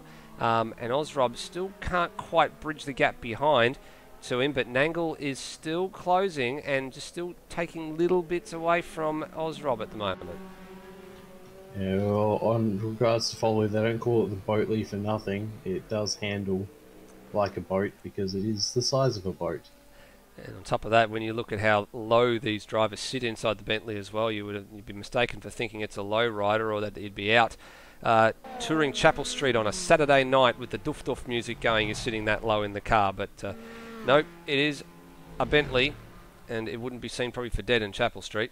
But lights on for Foley now, because he's got some lap traffic in terms of the Playboy racing car in Glen Miles, and he'd probably very much like him to get out of the way in the next couple of corners. And then ahead of Miles is Mike Coulston. So these are the guys that are a lap down on the field, and Glen Miles sensibly out of the way. That's a good thing about Glen Miles. He's picked up his racecraft a little bit better this season compared to last. Realises when Apart from the questionable start of race incident. apart from that, let's leave that incident aside. Apart from that, he has realised that getting, the racecraft, and he's not the fastest guy in the world, but he does understand a bit more about the etiquette when it comes to racing. Now that's a good thing, and plenty of guys have managed to get that part of their game in order from year 1 of AMS Oz to year 2. Yeah, we can only hope his improvement continues at a steady rate. Speaking of people who are improving, Greg Nangle and Brendan Ross are going to be improving the amount of battles on track at the current rate, because they're still just slowly getting close to each other and both getting close to Ozrob. So Ozrob might be trying to save fuel potentially. In actual fact, I don't because think he's on he a is. slightly alternate strategy. Oh, never mind. Stand corrected. His last lap was his best lap. Yeah, I actually don't think he is, because Greg Nangle's dropped a bit of time now to Ozrob in the last couple of laps. The gap has gone from 2.7 seconds, probably about 5 or 6 minutes ago, to 3.9. So either Ozrob's got the foot down or Nangle's having a few scruffy laps. Let's have a look at the lap time this time around from Ozrob. 41.5. Nangle comes across the line and does a 41.8, so it wasn't too bad that time around, but he still dropped quite a fair bit of time in the last few minutes or so.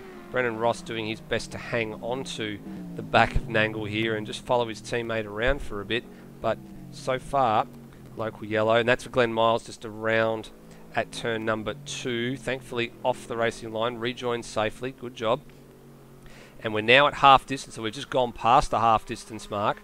That came upon us rather quickly. So let's have a bit of a look through the field and see what's happening. It's Lewis Wedding out in front, having inherited the lead from just before the first round of stops. He leads comfortably now from Brenton Foley. 13-second gap. There he is. Bentley Continental, PBF Race Engineering. Ozrob sits third. The man from WA was pegging the gap for a bit. Now it's sort of stabilised around Foley almost span there. Jeez, we just saw the recovery there, coming back onto the track. Obviously a bit of a heart-stopping moment. Let's bring it up on the replay and see what happened. So through turn 9, here he goes. What on earth happened to Foley? Way too much curb. The car got very, very loose. Oh, jeez, what a save. What tank a slapper to end all tank slappers, but it was gathered up. That is one hell of a save. Probably the RWTV save of the day, I think we will call that one. And that lap time was a 43.2, and that gives Ozrob, that cuts the gap right down to 3 seconds. I was just saying that Ozrob was having some... Yeah, Mike Coulson would have his heart in his mouth there, watching that little smoke show in front of him. Actually, I think it was Brock Harvey, to be perfectly honest with you, that was the man there. Yeah, it was Brock Harvey. Oh, yeah, sorry, Brock Harvey. They have similar looking liveries. They do. Need to the only difference surprised that they have similar liveries. The only difference is the windshield and the race number. But Ozrob, I was just in the process of saying, had been having some issues trying to peg Foley. He was pegging him for a little bit, getting him back, then it had stabilised, and then after that it was down to 3 seconds, but then he's lost 5/10 of a second in Sector 1 alone, Ozrob, so not having the best run at the moment, but doing his best to try and hone in on the back of that Bentley Continental. Greg Nangle's managed to find... Everyone apart from Ozrob in that first sector, Brenton Foley 27-1, Greg Nangle 27-2, Brendan Ross 27-1, so yeah, Ozrob was the outlier through that first sector. Greg Nangle up to 4th, 6 places he's inherited since the drop of the green flag, some through attrition and some through good on-track driving, but last year's champion in WEC is slowly making his way into contention at the moment, but he's going to need a little bit more luck. Brendan Ross hanging on in 5th place at the moment. He's probably one of the biggest improvers from last year to this year. Had a good end to last year. Good run in a Bathurst 3 hour, and he's a little, I wouldn't say he's a wild card for a race win this year, but you certainly don't discount him for a podium at some point in time if he can really hook it up. Phil Boak, on his return to AMS Oz GT action, doing rather well. He's up to 6th place. He's had a few little moments, but for the most part of it, he's stayed out of trouble. Heath Dixon in the third of the Bentleys is occupying 7th, up 2 places. He had a couple of moments as well, but he's all on his own at the moment. Steve Bolge has been through the pits a couple of times, and he is holding down 8th in the what was the second of the Lamborghinis. It's now the only Lamborghini remaining on the circuit.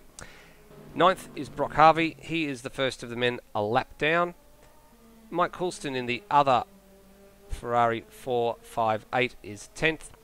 And then the last man running at the moment is Glenn Miles. We've lost Will Devonish, Matt Williams, Andy Simpson, Greg and Noah Tara, and Aussie since the drop of the green flag. And we've got 40 minutes approximately to go. Yeah, we should have Ozrob coming into the pits relatively soon, probably the next 3 laps, just based on Boak, Wedding, Foley, all 3 went 19 laps on their tank.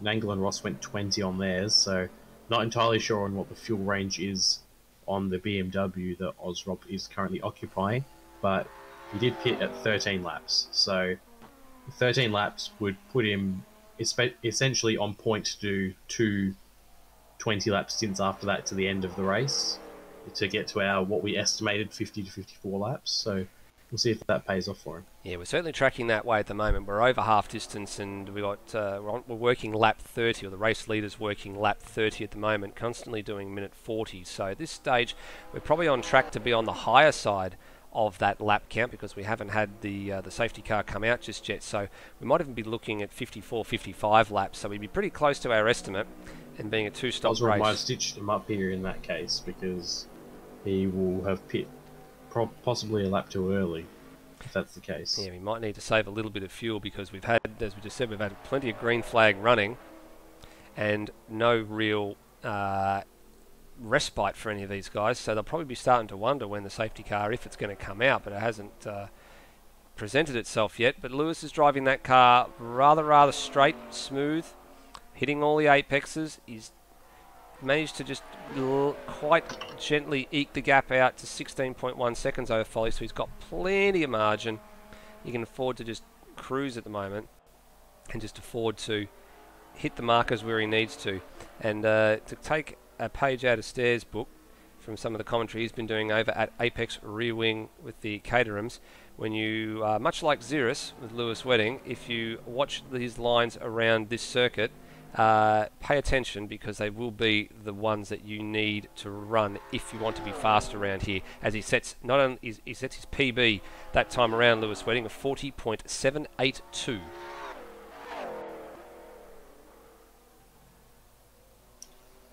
He's having a look back at some of the other. I've just noticed something here, Bagsy. Ozrob's in, and he's actually clouded the wall on the pit lane entry. Now, what triggered my interest in this was that Nangle had really closed right up onto the back of him. Was in within less than a second, and the next thing, we cut to Ozrob, and he was in the pits and actually rubbing the wall, by my view. But so you called it. He was going to have to stop relatively soon, and he's currently in. And now dropping down the order. He's got hooked up on the wall there somehow.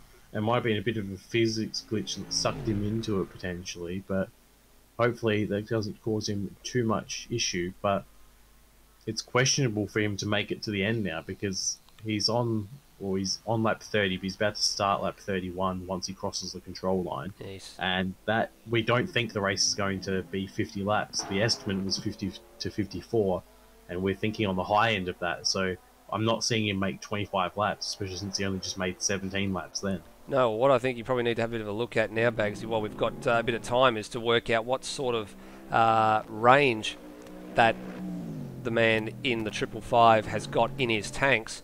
Because, as you said, he stopped on lap 13, and he's now stopped on lap 30, so that is approximately a 17-lap run on that particular tank.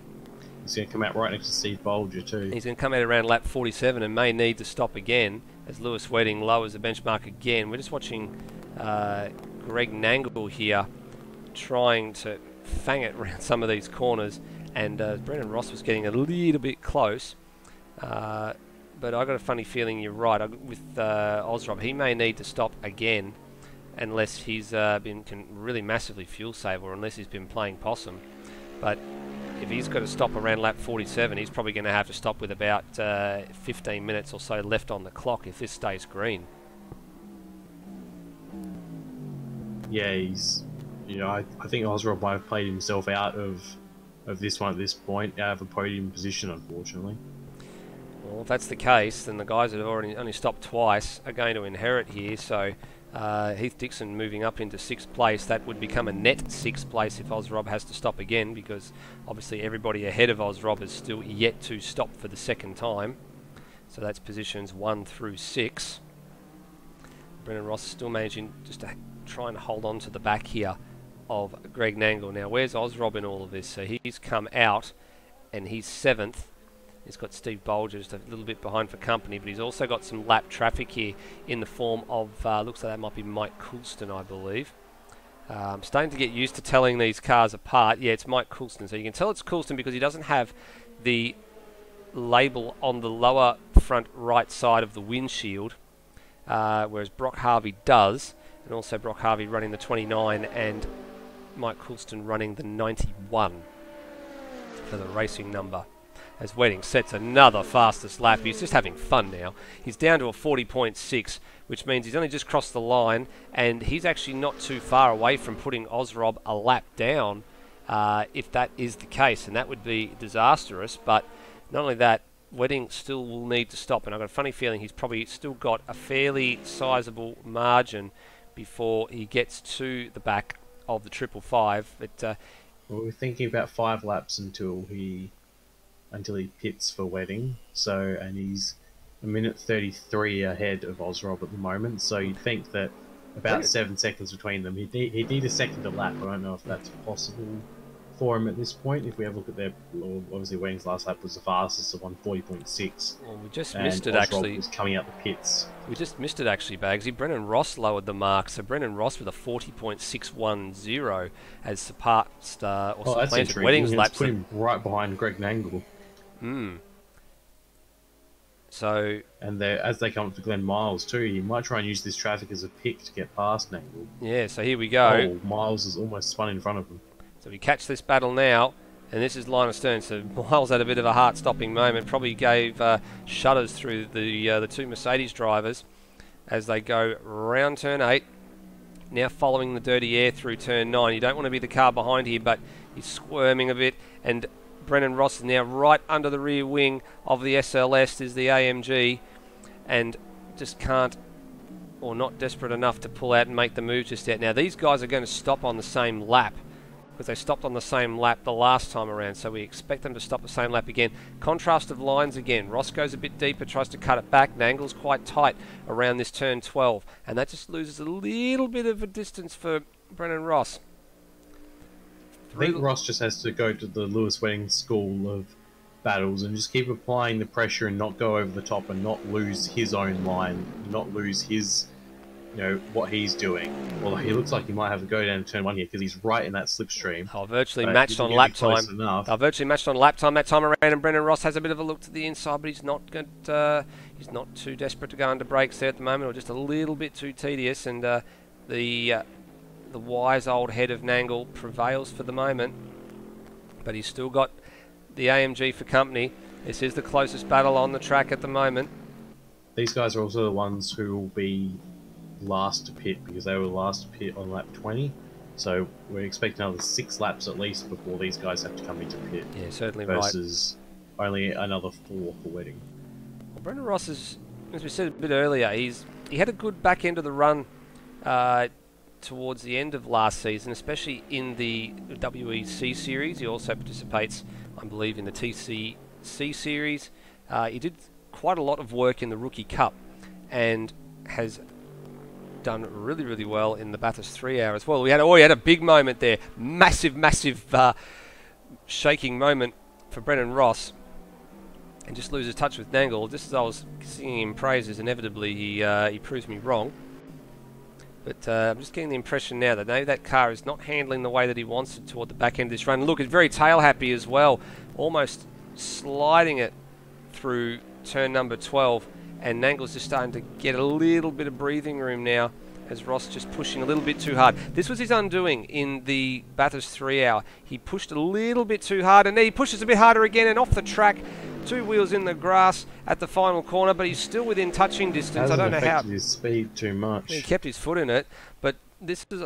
I was just saying, this is what brought him undone in the Bathurst 3 hour, because he was slowly starting to catch Foley toward the back end of that race within the last sort of hour, and made a few little silly mistakes, just pushed a little bit too hard, and then all the hard work that he'd done to start arresting the gap or bringing the gap down ultimately ended up costing him lap time, because he just handed it straight back by some of the mistakes. He just needs to clean up that little bit of his game.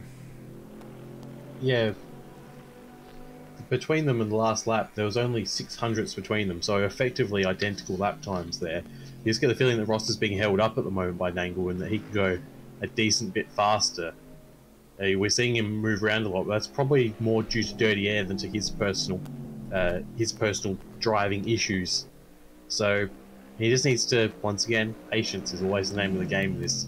Although we are into the final half an hour, so at some point you have to give up on patience and make decisive moves, which he might be looking for one down into the hairpin here. Well, it could be, but he's still a bit too far behind. Ozrob now fastest lap of the race, 40.560. So the 555 getting a quickest lap under its belt for the moment. But just talking about, you know, being patient, and obviously now inside the last half an hour, these guys did pit on the same lap. They running the same normally aspirated V8 engine, so you would expect that the fuel consumption is similar, the fuel tank range is probably similar.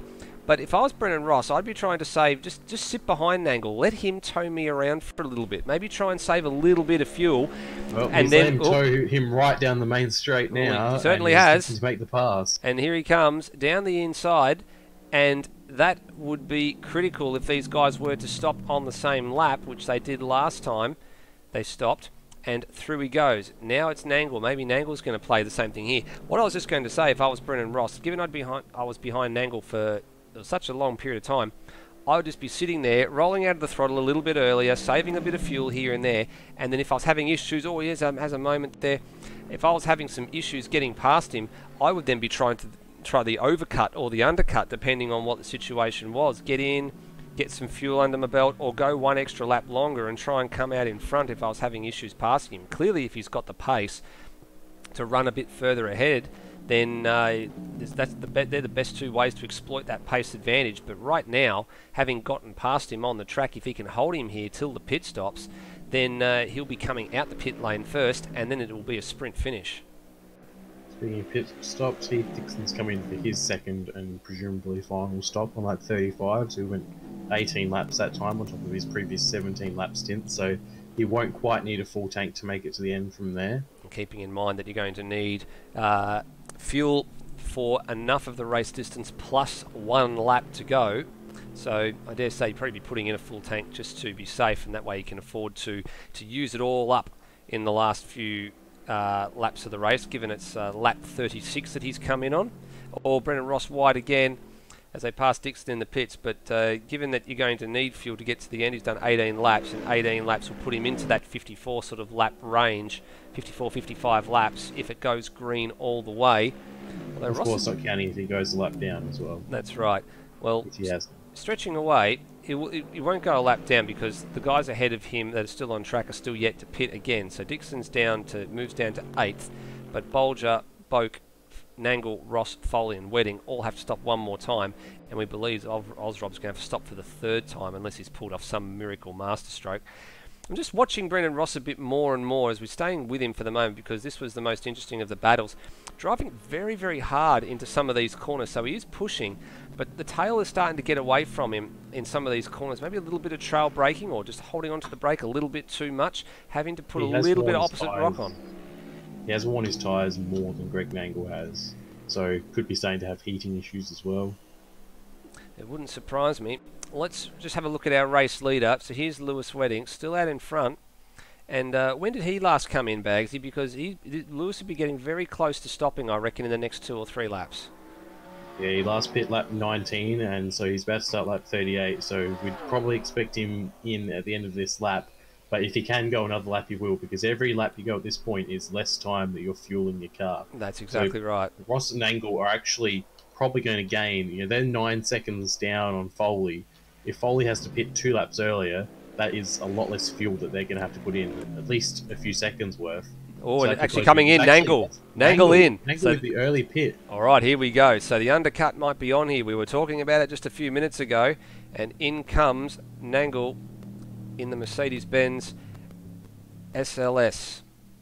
And just as we were talking, and just as we were talking about Lewis, and just as we were talking about Lewis Wedding before, and when he was going to come in, up popped the little cog on the box as he went past the start-finish line. So we expect that Wedding will be in this lap. Now Nangle's taking tyres, and I dare say Brennan Ross is going to have to take tyres. He's got no choice. There's no way he can go that long on this set. He'd be a sitting duck. He could make it to the end on those tyres. He'd have to be a bit gentler on them, and he would be in a very bad way by the end. But it would save him, or it gives him about 10 seconds. Yeah, he'd be very vulnerable, if you I don't would take imagine. tyres. Be very vulnerable toward the back end of that race if he doesn't take tyres.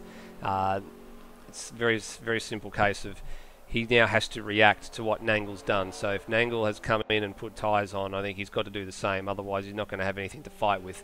The tyres are done at the same time that the fuel's done in the stop as Wedding dives in for the final time. So it shouldn't be too much of an issue to grab those tyres. And given that he had a little bit of margin as well over Nangle, did Brennan Ross, I dare say if he puts tyres, he'll maintain the margin.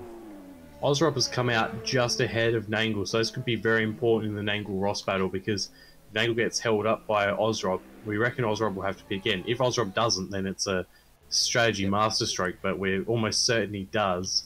But more importantly, if he holds up Nangle, this is going to affect him in his battle with Ross, as we see Foley in as well. Yep, and we're looking... He's in front of Wedding as well, which will affect Wedding's exit. That's it. Well, Brennan Ross actually will inherit the race lead here, and actually does a 40.646 that time around to a 40.610 of his best lap, so within a smidgen of his personal best. Brennan Ross, which is only a tenth of a second off the fastest lap of the race as well. So those tyres on that AMG are certainly in decent enough state to be doing those sort of lap times, but he's out in front. Be happy to lead a lap, I think, Brennan Ross, but he's still got to stop again. But somehow he's managed to make the fuel work for him and go for an extra couple of laps. Well, we were almost certain that Nangle had an extra few laps of fuel in there, so I think it might have been a mistake on Nangle's part there. Possibly, but I think with the fuel range that those Mercedes have got, I think Nangle should be safe to make it to the end from here. Just the question is going to be, he really needs to get a wriggle on and fast and try and close down the gap with those new tyres, or put a dint in this gap to Brennan Ross, because otherwise when Ross comes in, she's going to be all over Red Rover. And if we have a look at the timing screens to see what sort of stuff that Greg Nangle's doing, the moment he's outlap that time was a 50.752. But he's not doing too badly through the sectors at the moment. Let's actually join him. Slower sector than Osrop, though, in front of him. Yeah. In the final sector. So we'll get actually, the last 2 sectors were slower.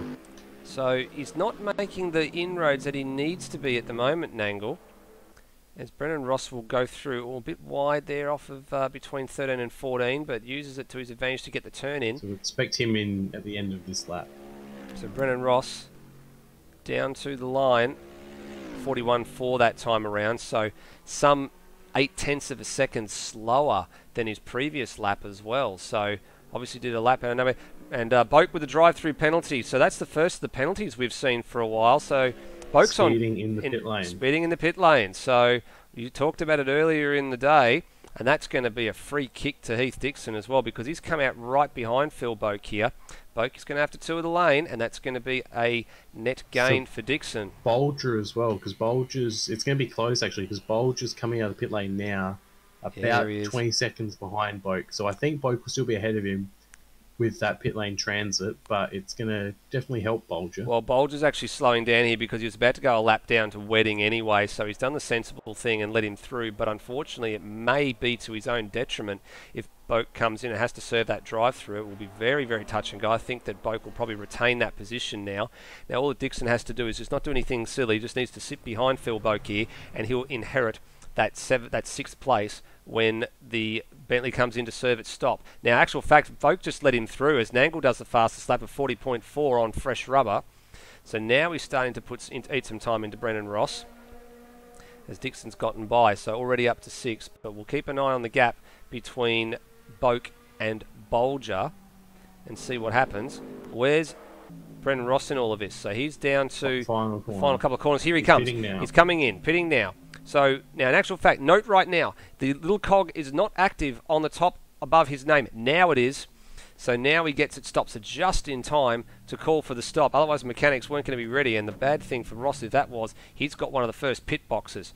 Taking tyres. He's seen Nangle set that quickest lap and gone, I better get in, and I better get rubber, and I better get fuel, and get out. That will handle. There's also bingo on fuel there, because that was 20 laps again for him. But he will not need. He'll be able to put in only 2/3 of a tank, which will save him some crucial seconds. Well, here comes the ever-conquerable Lewis Wedding to the line, and he will retake the lead after Brendan Ross led a few laps. And a quickest lap. Look at this, a minute 40.130, getting down into qualifying times now.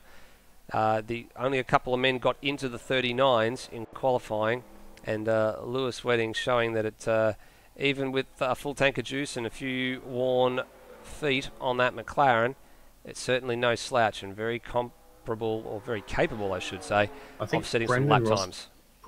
I think Brendan Ross put too much fuel in. I think he spent too long stationary, because Osrop's just gone past him and Greg Nangle's about to go past him. So I think there's been a strategy mistake there from Brendan Ross, because he did not lose time to Nangle. He gained time on Nangle. I think he called it that whole sequence. Either that or it was a damage repair or something's gone wrong, because you're right, he's lost a lot of time.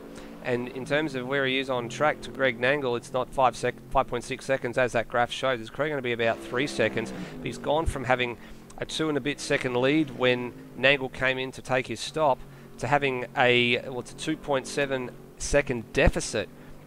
So he's really got to put the hammer down now in this last 19 minutes to have any shot of reclaiming 4th place.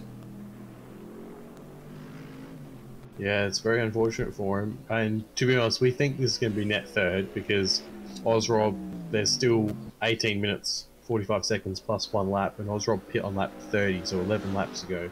And the longest we've seen him go is 17 laps. So honestly, we'd be expecting him in 6 laps, and in 6 laps there will still be about 10 minutes to go. So I'm not thinking Osrob's going to maintain a podium here, unless he's been really pulling the wool over our eyes, as Wedding gets perilously close to the 139s and some qualifying times. We lowered 139, any 139 would be enough for third on the grid, and this is in racing conditions. That's right. With full fuel. He lowered it by 1/100th of a second that time around, so it was a 1.30 to a 1.120 that time around. So just taking a smidgen away from his personal best and lowering it. But Osrob, as you said, he's going to come down now, start lap 42. 40.6 for him, 40.7 for Nangle. Out lap for Brendan Ross is a 49.0. We'll get a representative lap time this time around, but it's still at 2.7 seconds, Nangle to Ross. But we'll now get with the tyres up to temperature, we'll get an idea of how quick this AMG Mercedes can reel in the SLS variant. Oh, he's a bit wide at turn 3 there. That's going to cost him. That's not the line you need to take. He cannot take that corner flat. We've said it time and time again. That's cost him 0.4 of a second alone in that first sector. Kept his foot in it. Car went wide and lost all of the time. For Osrob, if he pits now, he's most likely going to come out, because he'll have to put less fuel in. He'll come out around about Heath Dixon. And Philip Boak has served his drive-through and has come out 8 seconds ahead of Bolger, so ended up being a fair bit more distance between the two than thought. Bolger's probably regretting pulling over so hard for the leader, and that will have cost him a chance at 7th place. Yeah, certainly will have. He was doing quite well. Wedding into the 39s. There we go. You call it Bagsy. He said anything in the 39s would have been good enough for third on the grid. Well, he started second, Lewis Wedding. That one would have been good enough for second. And that one would have been good enough for second, so he's just having fun now. He's miles out in front, and he's got 23.2 seconds to Foley. He's steadily eked it away. That McLaren has got legs and knows how to use them. If you know your ZZ Top songs, you'll know exactly where that one comes from, because he's just stretching and stretching and stretching away all the time in this McLaren. It looks like it might be the weapon to beat with 16 minutes on the clock, and it could be the weapon to beat this year in GT if it continues like this. Yeah, indeed. It's speaking of things that probably we expected to be weapons, the Ferraris haven't had the best day of it. As Mike Coulston unceremoniously goes through the gravel trap. Mike Coulston being run into at the start and Brock Harvey getting a penalty despite being not involved in it. It's very unfortunate for the both of them. They've had some terrible luck, so things can really only go up from here for the MHRT Ferraris. And I've got a feeling that they also got beaten with a stick in terms of balance of performance as well, so I'm not sure if balance of performance can be changing throughout the season or not, but if it does, they might get a little bit of a boost for the next race. Yeah, I'm not 100% sure how the BOP is going to work. I think most of it tends to be around the weight, if there's anything that needs to change. And the other Ferrari that we didn't mention is Andy Simpson, who was Lewis Wedding's pick actually to be sort of the dominant one this year, and he expected it to be a lot closer than that, but obviously Andy Simpson being out on lap 9, hard to believe, within the first 20 minutes of the race. He wasn't able to get much practice today because he was at Sandown testing a Toyota 86 today in real life, so he's, to be fair, that's definitely an excellent reason to not have had much practice and be having issues. And so we're expecting him to be back at full strength in the next race. And on that topic as well, I can attest, having driven the Toyota 86 myself in race trim, that it is a very impressive bit of kit. So he would definitely have had a grin from ear to ear driving that car today. In real life, Andy Simpson drives for SEAL Team Racing, and you'll see that's the name on his car throughout the GT3 series. In real life, he's actually in the, I think it's Formula 4, doing that this year, but also testing, as you said, in the Toyota 86. So you might see him a bit later this year in the real world. Keep your eye out for him. Also, just as we've been browsing through chat, it seems like the Tara combination is a father-son duo. So Greg Tara and Noah Tara being the son of it, according to chat. So it's excellent to see a father-son duo competing in AMSLs. Well, correct when we said senior and junior. But the next question to them would be the reason for the drop and for the DNF. So we can only assume it was technology related. Wedding down to the line to finish his 44th lap with 13 minutes to go. So, oh Jesus, here we go, 30.730. So, as we said, doing it for fun. Coming up on the back of Philip Boak, so going to put the 7th place man a lap down in the next, probably the next tour or two of the circuit. Brendan Ross is about to smash Wedding's fastest lap just there if he can hold it together. Oh, nice little slide off. He's gone a 10th faster in the first sector. He's gone a 10th faster in the second sector. Can he do it in the third sector? But he's doing so. He's got himself up to Nangle. He's got himself a toe as well. Look at that for a lap. 39.576. And he had the toe from Nangle to help the cause along as well. Brendan Ross is flying. And he's going to have a hell of a battle to get past his teammate now. Nangle will be thinking, Jesus, about a couple of laps ago I had a 3-second lead, and now it's only 0.3 of a second.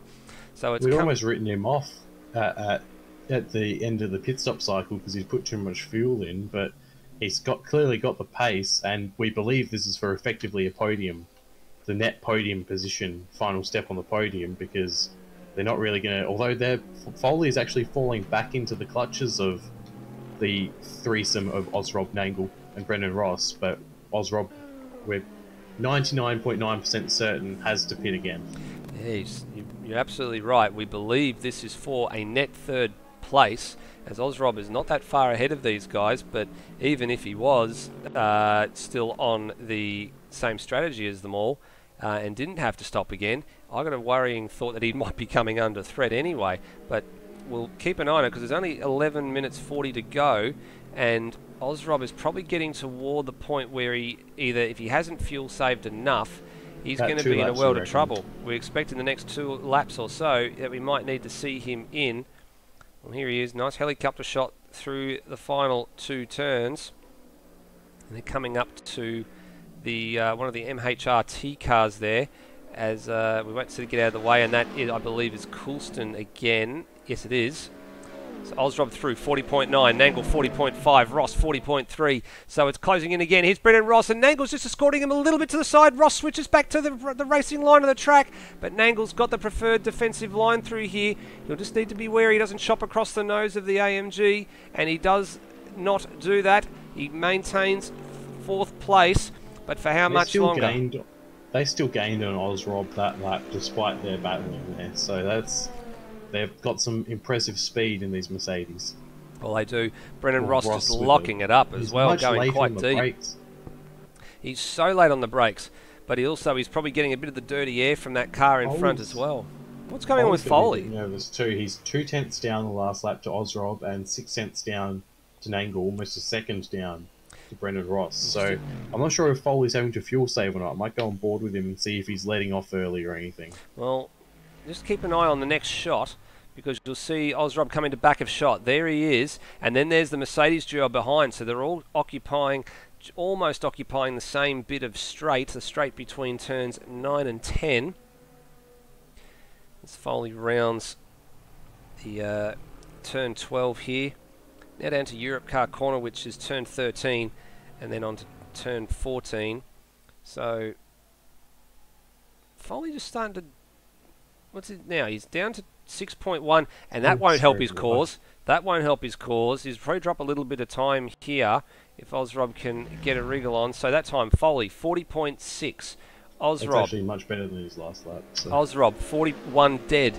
Nangle, 47. Ross, 40.6. So it pretty much didn't take effect there.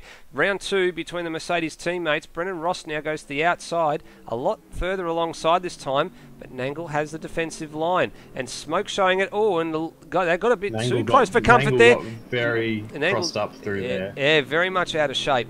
And now Ross had to get out the throttle. And now has to hold that line. Now is Ross going to stay tight here and have a little bit of a look up the inside into turn number 4? No, ducks back in and then just rolls out the throttle and just follows the teammate around. So this is starting to hurt Ross here. He really needs to get a wriggle on and get past Nangle, because even if with 8 minutes 50 to go, if somehow there's a miracle that Osrob has managed to get to the flag with the current fuel load that he's got, then Ross needs to be honing in on the back of that 555 BMW, and rather quickly, because Nangle, I get the impression, while they're slowly catching him, Ross could go a hell of a lot faster if he was released. Yeah, I think if Ross were to get past this Bulgarius drive-through penalty, might be for track cuts. Yeah, he's not in the pits at the minute, so that'll be track cuts as Ross tries to go around the outside, and Nangle holds it on the inside and forces the AMG to go wide. And this allows... He's just parking it on the inside of every corner that Ross has a chance at, and he's going to make him go a long way around. Ross is capable of doing it though, so eventually this is going to bite Nangle. Yeah, it certainly will. I think what we might see down this straight here is Ross might... Oh, he's lost it there. He's got crossed up. They both run wide, but it was worse for Brendan Ross, and now he's lost the draft down this front straight as well. In actual fact, he was awarded a track extension for that particular occasion, was Brendan Ross. I don't know how many he's got in reserve, but he doesn't want to be doing that too often in the remaining 7.5 minutes, because you'll end up with a drive-through penalty, and if you don't serve it between now and the flag, if you've got less time to do it, you'll be awarded a post-race penalty. I believe it's 25 seconds. And it was 25 seconds in the WEC, and we've already seen Brendan Ross go wide at turn 3 as well, so he's got at least 2 strikes against his name, if not more, so you want to be very, very careful when it comes to pushing the limits here. Osrob's just managed, I think, to kick away just a little bit here. He's just slightly. Just slightly. He's still narrowing the gap down to Foley. So it's now down to 5.4 seconds. It was 6.1 a little while ago. Foley's got it pegged though, because it has been 5 in the 5s for the last couple of laps now. I think Ross is the only one who can really challenge Foley, but he's spent too long behind Nangle again. That pit stop error of putting too much fuel in has probably cost him, the error we believe happened has probably cost him. So Osrob has gone further than we thought he would have. I was expecting 17 laps based on what we've seen so far, pitting on 13 and then 30, but we're 18 laps into this stint. But the furthest we've seen anyone go is 20 laps, and that was that was Ross for both his stints. So, 2 more laps will only put us to... Osrob's in. Osrob's in, so here we go. That's it. All right, so he went further than we thought he would go, but now this race between these two gentlemen here, Greg Nangle and Brendan Ross, is indeed for the final step on the podium. 40.9 for Nangle, 40.7 for Ross, so he's caught back up. Now the question is going to be, can the wise old fox hold off the hard-charging youngster? Not with that, because Ross has gone deep at turn 1 and lost all the little bit of track that he'd managed to gain over Nangle in that last sector or so, and now he's got to do it all again, but he's going to have a dive somewhere. He's got 5 minutes 40 to get the job done and then hold it to the flag. Around turn 4 down to turn 5, and the course starting to dip away. If you look to the right just here, you'll see where the northern circuit branches off, and also where the southern circuit comes back and creates two shorter circuits here at Circuit Barcelona, Catalunya. Now up over the rise at turn number 9. So the old chicane there on the right, which was actually put into place in 1995 after Senna's, was actually bypassed after Senna's death in 94 in season 1995. It was part of the old circuit, but we don't use that anymore. But with less than 5 minutes to go, Brendan Ross has got all the work to do. Ozrob has splashed and dashed, and he's come out in 5th, so he's only lost the 2 places that Nangle and Ross had. He's still got an 11-second advantage over Heath Dixon, so he should be pretty safe in 5th there. Well, here we go. Brendan Ross, 41.2. Nangle, 41.4. So getting closer, closer, closer. Not quite close enough. Going to get the overlap down into turn number 1, but has the better line for the turn with Nangle going defensive. Can't switch back through there. Not enough for him to do the job. Now they go up to turn 3. Nangle's a little bit tail happy through this corner. Brendan Ross just needs to keep it planted. Follow in the wheel tracks. Here's a good shot. Helicopter shot. Can Brendan Ross send it up the inside, or what's he going to do? No. Hangs on. Little bit of a nudge. Just had to get out of it there. Just a touch. But he's I'm not sure pushing. why Ross isn't going for the inside. He really should, even in the first corner. Here we go. Oh, as he goes for the inside there, that was an opportunistic move and probably never going to be pulled off that one. But he just needs to, if he commits to the inside in turn 1, he can sort of escort Nangle wide and have the preferred line through the next set of corners. He's on the ragged edge. You can tell he's got the pace over Nangle. He's just not able to convert it into a pass yet. No, that's right. So he's just overdriving a little bit through some of the corners, but you can see it visually. Oh, as he gets another tank slapper on off the exit at turn number 9. But he's really, really hanging it out around this circuit. Not going to get the ARW save of the day with that one. No. He's well and truly got that one stitched up, I feel. I think you're certainly right. Nangle with a little bit of a rear brake lock coming there into turn number 12 and just compromised the line slightly, a little bit wider than usual. Now, Ross needs to set this up. He needs to be nice and close. Needs to use as much curb as he can. He uses a little bit more. Gets it turned in. That's better. But he then had a wiggle on the front of the exit. Took too much curb on the inside of turn number 14. And now he drops back a bit too far to challenge on this particular lap. But he set it up beautifully. But then he just took way too much curb on the inside. And then all that hard work became undone. 2:35 to go. We'll get another couple of laps of this race. Where's Wedding in all of this? Wedding is up at turn. The final sector. He's coming up around turn 9 now. Turn 9 at the moment. So there'll be about a minute 40 on the clock when he comes across the line, I think. So we're probably going to get 2 or 3 more laps. I'm not sure yet. Yeah, 2. Well, I would dare say it's probably going to be 2 or 3. We'll soon find out. Meanwhile, let's go back to this battle over here. Nangle and Ross. And has a look to the inside. Brendan Ross, here he goes, standing inside at turn number 5 and gets the job done. Nangle tries to come back on the inside. Nangle spins. Nangle spins and it's a local yellow. Wow, that was a great move from Brendan Ross, and tried to fight him back there but couldn't get the job done. Brendan Ross into net 3rd.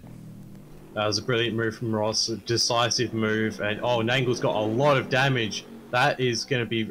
Rosrob is only 25 seconds behind him in closing, and Nangle has to make it round for at least 2 more laps. Whereas Lewis Wedding is go across the line, so there's going to be 2 more laps, including the one that Wedding is on. So I don't know if Nangle's going to be able to nurse his car around without Ozrob getting past him. It's going to be a difficult job because every time he hits the brakes, there was just a massive puff of smoke Oh, from yeah, that you're front right. right corner. Well, he's got 37.9 seconds to do this. So where's Lewis Wedding on all this? Very, very important. Where is the race leader? He's round turn There's going to be 2 more laps because it was... I think it's 2 more laps because he didn't cross... He'll cross the line just before the time expires. Yeah, so there'll be 2 more laps plus this one. So we're looking pretty much, a prediction of lap count was almost spot on. It's lap 52 for Lewis Wedding at the moment. Let's go and see what's happening with this battle back here. So the top 3 look like they've been decided. They can afford to cruise from here. Nangle's nursing a wounded car. The gap is down to 23.3 as he comes across the line. So where's Ozrob in all of this? Through the final sector. It's going to be a lot less than that when Ozrob gets to the line. It's going to be 15 seconds. It's coming down more and more and more all the time. Let's have a look as he crosses the line. It's 16.2 seconds. So Ozrob's really got to get the rig on here. Harvey gets out the way. We pick up our race leader coming through the final couple of corners. So Lewis Wedding will chalk up lap 52. And he right Bagsy. He will cross the line with a handful of seconds left on the clock, with 4 seconds left on the clock. So we are going to get a 54-lap journey because the clock zeroes now, which means this horrible lap plus one more. Absolutely horrible news for Nangle because he is not able to get the car stopped at all. The gap is now down to 10 seconds to Ozrob. It's actually got a flat. It's got a flat bag, so you can see it visually. It's either suspension damage or it's a flat because that front right does not look in a good way at all. He could even be vulnerable to Heath Dixon as well because Heath is not too far down the road as well. I think he'll still stay ahead of Boak and he'll maintain 6th place, but I think he's even going to come under threat from Heath Dixon. It's no longer about whether or not Ozrob will get past. Watch the car when it comes around this left-hand bend here. You can just see that front does not want to turn. It's sitting lower in the thing. It's either suspension damage or something, or it's a flat tyre. But he's got to somehow limp this car around for another few laps and get it done. But you're right, Ozrob's going to get breezed past him, but he is vulnerable now to Heath Dixon. He probably should hang on to 6th. If he stopped now, it would be disastrous, but he's just got to, I think, rather than hit the brakes on some of these, Nangle, he's just got to be very, very light on the brakes and just roll it through the corners. That's a little bit better. So Ozrob should have him within the first sector of the next lap. So basically he's losing 15 seconds a lap and he starts to do 2 more laps. Yeah, he's leads a 56.5 that time around, so Dixon should be right on him by the time we get to lap 54. There's a chance he loses 7th to Boak as well, and even 8th to Bolger. Yep. He does the right thing here and gets out the way. He knows that Ozrob was much quicker anyway. Harvey will probably unlap himself from Nangle as well in terms of that, where the gaps are to them. But we re-pick up our race leader who's commenced the final lap now, 40.9 that time around. He's had it all his own way pretty much since Will Devonish fell off the road earlier in the race at lap 22. He was the last of the retirees back at lap 22. So we've had green flag all the way through this race. Nangle's saving grace could be the fact that Boak is already a lap down and Wedding's on his way and will probably lap him. So that will probably save him from having to do that 1 extra lap. So he should stay ahead of... Where's Nangle now? Nangle is, he's not that far ahead of Wedding, actually. So, Wedding is coming up past Glenn can Miles. now see Nangle. So, Nangle is... Oh, who's that I just saw? That was Brent Foley having a moment, just on the replay there. Yeah, Dixon's going to get Nangle here quite comfortably with a lap to go. As we go back to our race leader, just rounding turn number 9, he'll get past Glenn Miles without a problem. Down into the final sector of this race. He comparatively cruised to the flag, as that's not the Lewis Wedding way. He hangs it around on the ragged edge all race long and has fun with it as well as Miles gets out the way. One more turn to go for Lewis Wedding. And 25 magnificent championship points for his pro title chances. Job well done, Lewis Wedding. Spot on the 54 estimated laps. And he wins for Loose Sim Sport and McLaren. Second place will go to Brenton Foley, who has dragged that Bentley from 3rd to 2nd. And Heath Dixon has, I think, run out of fuel. He has. He's Or gone was to he- the was he garage, or lapped? something's happened. Something's happened to Dixon. No, He's that's a he's DNF for Heath It's a Dixon. DNF for Dixon, so I'm not sure if he ran out of fuel or what happened there. We'll have to find out after the fact. But that's a reprieve for Yeah, Nangle. that's fuel. That's fuel. Foley to the line. He was 1 lap short. Well, as much as I hate to say this for Heath, as Brendan Ross comes to the line for a well-deserved third place, but he's been a bit notorious for that. He's done it a few times in ARW where he's underfueled the car, and it wouldn't surprise me if he's done it again. Strategy being the Achilles heel for a couple of the ARW guys over in ARW League, but falling foul The again. worst thing is he could have just slowed down and stopped on the line, let Wedding go past and lap him, and then he would have been finished and across the line. But because of that, he has run out of fuel and won't be classified because he doesn't complete the final lap. Olsrob will finish fourth. You're right. Dixon will not be classified because remember there's this little rule that came in from the GT3 series last year when you must complete the final lap within a certain time of what the race leader had completed it in. And even if he was to have stopped on the straight and let Lewis Wedding lap him, that would have been deemed his last lap. And if it was just stopped there, he wouldn't have actually... he would have been disqualified. So he's DNF. No, sorry, he could have stopped, let Lewis Wedding past, and then sort of rolled across the line to get to finish, and that he would have been classified. But because he kept going, he's not classified. Yep. So Nangle finishes fifth. Dixon is on here as sixth, but Boak is currently the first man a lap down from Bolger. Harvey, Coulston, and then Miles was the last man to finish, but then we expect that Heath Dixon, by not seeing the checkered flag, will unfortunately not be classified and therefore will not inherit any points for this particular race. So that is the first race of the GT3 World Challenge over and done with. And Bagsy, while we wait for the boys to make their way in for an interview or two, thoughts? Do you think that Lewis Wedding, I guess, sort of sprung a bit of surprise on us because we were kind of thinking that after the way he was talking earlier in the day, that it was more likely to be Andy Simpson up the front than it was Lewis Wedding, but nope, he gets the job done. Yeah, he did. And to be honest, it was probably made a lot easier. Well, it was made a lot easier by the fact that Will Devonish unfortunately had his internet issues, but to take nothing away from Wedding, once that happened, he knew exactly. Well, I would say he took his foot off the throttle, but he really didn't. He just kept on punching in lap after lap very consistently. He set almost the fastest lap of the race. He didn't quite get that. Brendan Ross pipped him for that one by a couple tenths, but he still did quite a good job to control that race at the front. And once Devonish was gone, it was never really in any doubt of victory, barring a technical issue, which didn't happen. So he'll be glad that it happened to someone else for a change. That's right, and the first time in a long time, I think we've actually had a full flag-to-flag race as well. So very, very rare in the endurance racing. We always tend to see a safety car or two pop up, but no, very, very good to see a full set of greens from start to finish.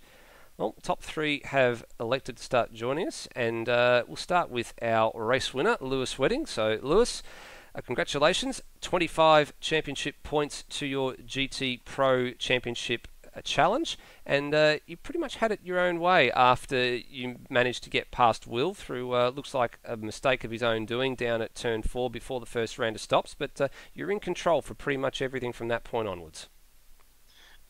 Yeah, it was a bit of a weird one. Obviously I was following behind him into turn 4. I saw a little bit of smoke, but I wasn't paying too much attention. And then I realised midway through the corner I'd taken the lead. And then after that, it was fairly comfortable. I felt I had a little bit of pace on Will for a majority of the time. But I think the McLarens have the slowest car, even with the BOP. Well, 5k slower in the straight. So I knew I had to sort of keep on it. And yeah, after he disappeared, I'd have to presume it's internet connections, which is a bit of a shame. But yeah, after that, I think it was Foley was a good 15 seconds or so behind, and I just wanted to. I knew if I took my foot off the, if I stopped concentrating, stopped pushing, that's when it's pretty easy to make mistakes when you sort of don't push yourself. So I figured I might as well just try and drive it as hard as I can. Obviously, it's my first race in the McLaren, so I figured if I push hard, I can find the limits and how much I can push, obviously, the McLaren for entire race, which was pretty good. And yeah, obviously stretched it out. Couldn't quite get the fastest lap, but still, not bad in a car which probably isn't the fastest, but it's a bit of fun to drive though.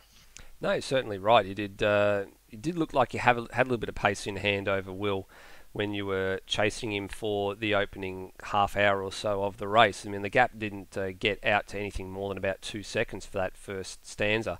And we could just tell that when you were just having fun with it toward the end there, and you're right, didn't get the fastest lap at the end, but as you had said a long time ago when the testing was taking place for these cars, they're all going to have their different strengths and weaknesses. The McLaren tends to be, looks like it was a little bit light on its feet through some of it, and the Lamborghini's got that as well, but the Lamborghini's definitely got some legs down the straight. So strengths and weaknesses, swings and roundabouts for these sorts of cars. You're happy with your choice, switching from Ferrari, from the Bathurst 3 Hour to the McLaren for the World Challenge? Yeah, it was sort of a toss-up. I was going to either drive, obviously, McLaren or Porsche this season, and I figured just the stability of the McLaren, I figured I could make some more setup changes to it, and it would be a little bit more consistent for me. And obviously, yeah, it has its own strengths. That last sector, I was miles faster than everybody else. There's a couple of corners. I think the left-hander after that back straight and then the right-hander afterwards, I was able to take a completely different line to everybody else, and I was making up half a second just in those two corners. But obviously, rest of the lap was pretty close. You'd see the Bentleys and the Mercs are pretty quick in the first sector, and then in the middle sector, that's where you saw a lot of the Lambos be pretty quick. So it's going to be a very interesting season. I'm dreading a lot of the circuits with the long straights, but it should be a very interesting season. Aside from, obviously, it's a bit of a shame, obviously, tonight that Will dropped out, because I don't think there wouldn't have been much between us anyway. And then even then, you're still like Foley. He had pace. It was just a little bit inconsistent. And then obviously, the lap times in testing in the lead up to this race are really, really close. So you could see, there's 5 or 6 guys, if they put it all together, all in different cars, of course, they're all a chance for wins. So it's going to be a very interesting and very entertaining season. Well, we certainly look forward to it, and we look forward to seeing you again at the next race at Monza. So job well done on your first place tonight. We'll go over and have a chat to our second place man, which is Brenton Foley. And Brenton, good way to back up your win with Xeris in the Bathurst 3 Hour in the Bentley. And just toward the end of that race, we noticed that your pace had dropped off just a little bit. Was that just you dropping into a conservation mode, or was it just the style of driving that you just couldn't maintain it for the 90 minutes of the race there? Because green flag to green flag is definitely a bit of a stretch in these cars. We're used to seeing a safety car or two, aren't we? Yeah, it was probably a little bit of like all of the above.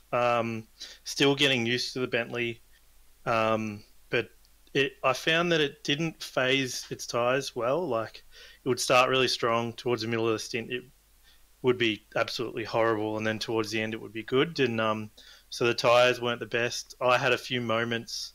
I was trying to manage the gap back to third. I think it was like 6 or 7 seconds, and I had a few big slides. So towards the end, I did try and back it off a little bit. But as Lewis said, just the moment you start not driving at 100%, that's when you start making even more mistakes. So I was trying to just balance it all out.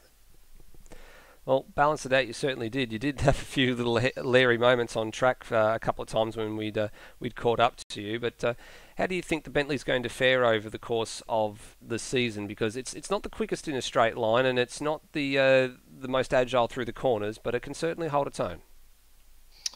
I think it suits my sort of driving style a bit more than most of the other GT3 cars. I'm not the best in high aero cars, but I think it should be pretty good. It's kind of good in, as you said, like kind of across the board. It's not strong in one particular area and weak in another. So I think if I get used to it, I'll get faster, but it's probably more just me being a bit more consistent.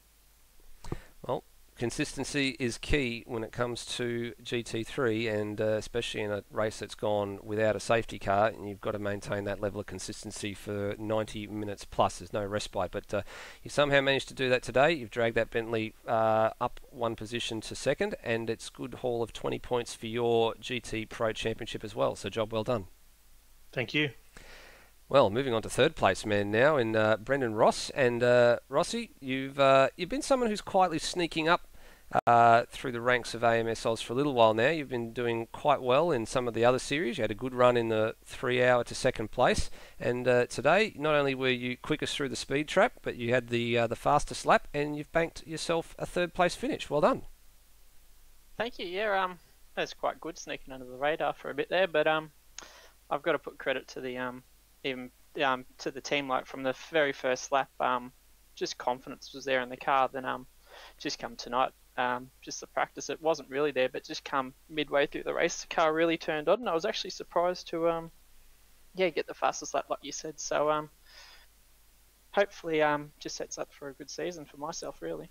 Well, certainly hope it does set you up for a good season, because as we said, you've sort of been sneaking under the radar for a little while now and been one of the constant improvers, and it's always good to see you race and good to see that you're up there and challenging. And for a while, I mean, you had a good battle with Greg for quite a long period of time, and you managed to get past him before that second set of stops and came out behind him afterwards. So we can only assume that you either had a little bit of damage to repair or you put a bit too much fuel in, because then you had all the work to do all over again, and you managed to get the job done down at turn 5 with a couple of minutes to go.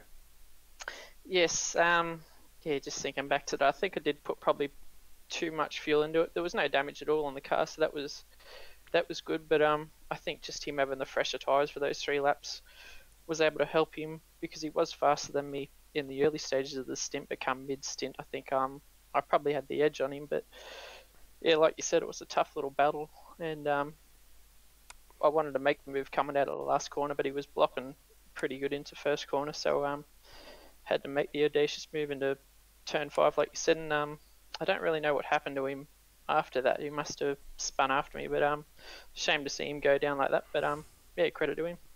No, job well done. And he did. He managed to limp home in 5th after all that, so he did have a spin afterwards and had a bit of suspension damage as well. But take nothing away from your own performance, mate. You've inherited yourself quite a nice stack of points. In fact, you've inherited yourself 16 points in your championship. So we'll look forward to seeing you over the rest of the season, and good luck. Cheers, guys. Well, Bagsy, that's our top 3. And in summary, what do you take out of tonight? Lewis Wedding the man to beat, even though he was trying best to deflect that earlier in the day? Yeah, Wedding the man to beat at the moment, but we've seen him have his fair share of technical issues along with Devenish's tonight, so definitely can't count Devenish out with his excellent early form and pace. He was pretty much, he was on the money for most of the time he was there. He had one mistake that let Wedding through, but I think apart from that, he probably would have been the man to beat tonight. And an excellent mid-pack battle too that we saw. So there's plenty to look forward to as we go into Monza next time out. Yeah, certainly right. So Monza coming up in a couple of weeks from now. That one's redemption round. I think a lot of people are looking forward to that one. We all remember what happened in the WEC with the safety car, and a few people looking to reclaim their results there. Just on an interesting point here, I'm looking at the results just to see where everybody was. Now, obviously, Heath Dixon's classified 6th after that, but he has a DNF for fuel. So we're going to wait and see what the outcome of that one is, whether or not he will actually take the points for 6th or whether it will promote everybody up. But just having a look through the best laps that everybody had set. So I'm looking here. So Wedding 139.7, Foley 140.2, Brendan Ross 139.5, which was the quickest lap. Then you've got Osrob 40.2, 40.4 for Nangle, 40.6 for Dixon, 40.5 for Boak, 40.4 for Bolger, 40.7 for Will Devenish, and then Andy Simpson's best lap was a 43.6, which obviously he didn't really get started very much to do that. But you can already see that even with the best laps that those guys have managed to set, the 10 or so that we just rattled off, very, very close on lap time. So I'd like to think that Lewis's predictions earlier in the day are correct, and that this is going to be a very tightly contested championship for the GT3s, especially with the myriad of tracks that we go to. But unfortunately, a lot of them have got some fairly decent length straights, so a lot of drafting, I think, is going to take effect. You agree, Bagsy? Yeah, for sure. And it's, I believe, the fastest track average speed out of all the ones we go to. Road American might be up there, just 'cause it's got those several long straights. But yeah, I believe the fastest track we go to. So yeah, Lambo's good, Mercedes good, McLaren's not so much. Yeah, well, the other thing to think about too is we have got the Le Mans 2-hour endurance race coming up as the third race in this season as well, so there will be some big speeds down those straights as well, and probably a lot of slipstreaming to boot. But that's for another time and for another place. Right now, we are all done for race 1 of the GT3 World Challenge. It's been brought to you for Automobilista Australia by your Apex Rear Wing commentary team. Until next time, please, as always, drive safely, and we'll see you then. Bye for now.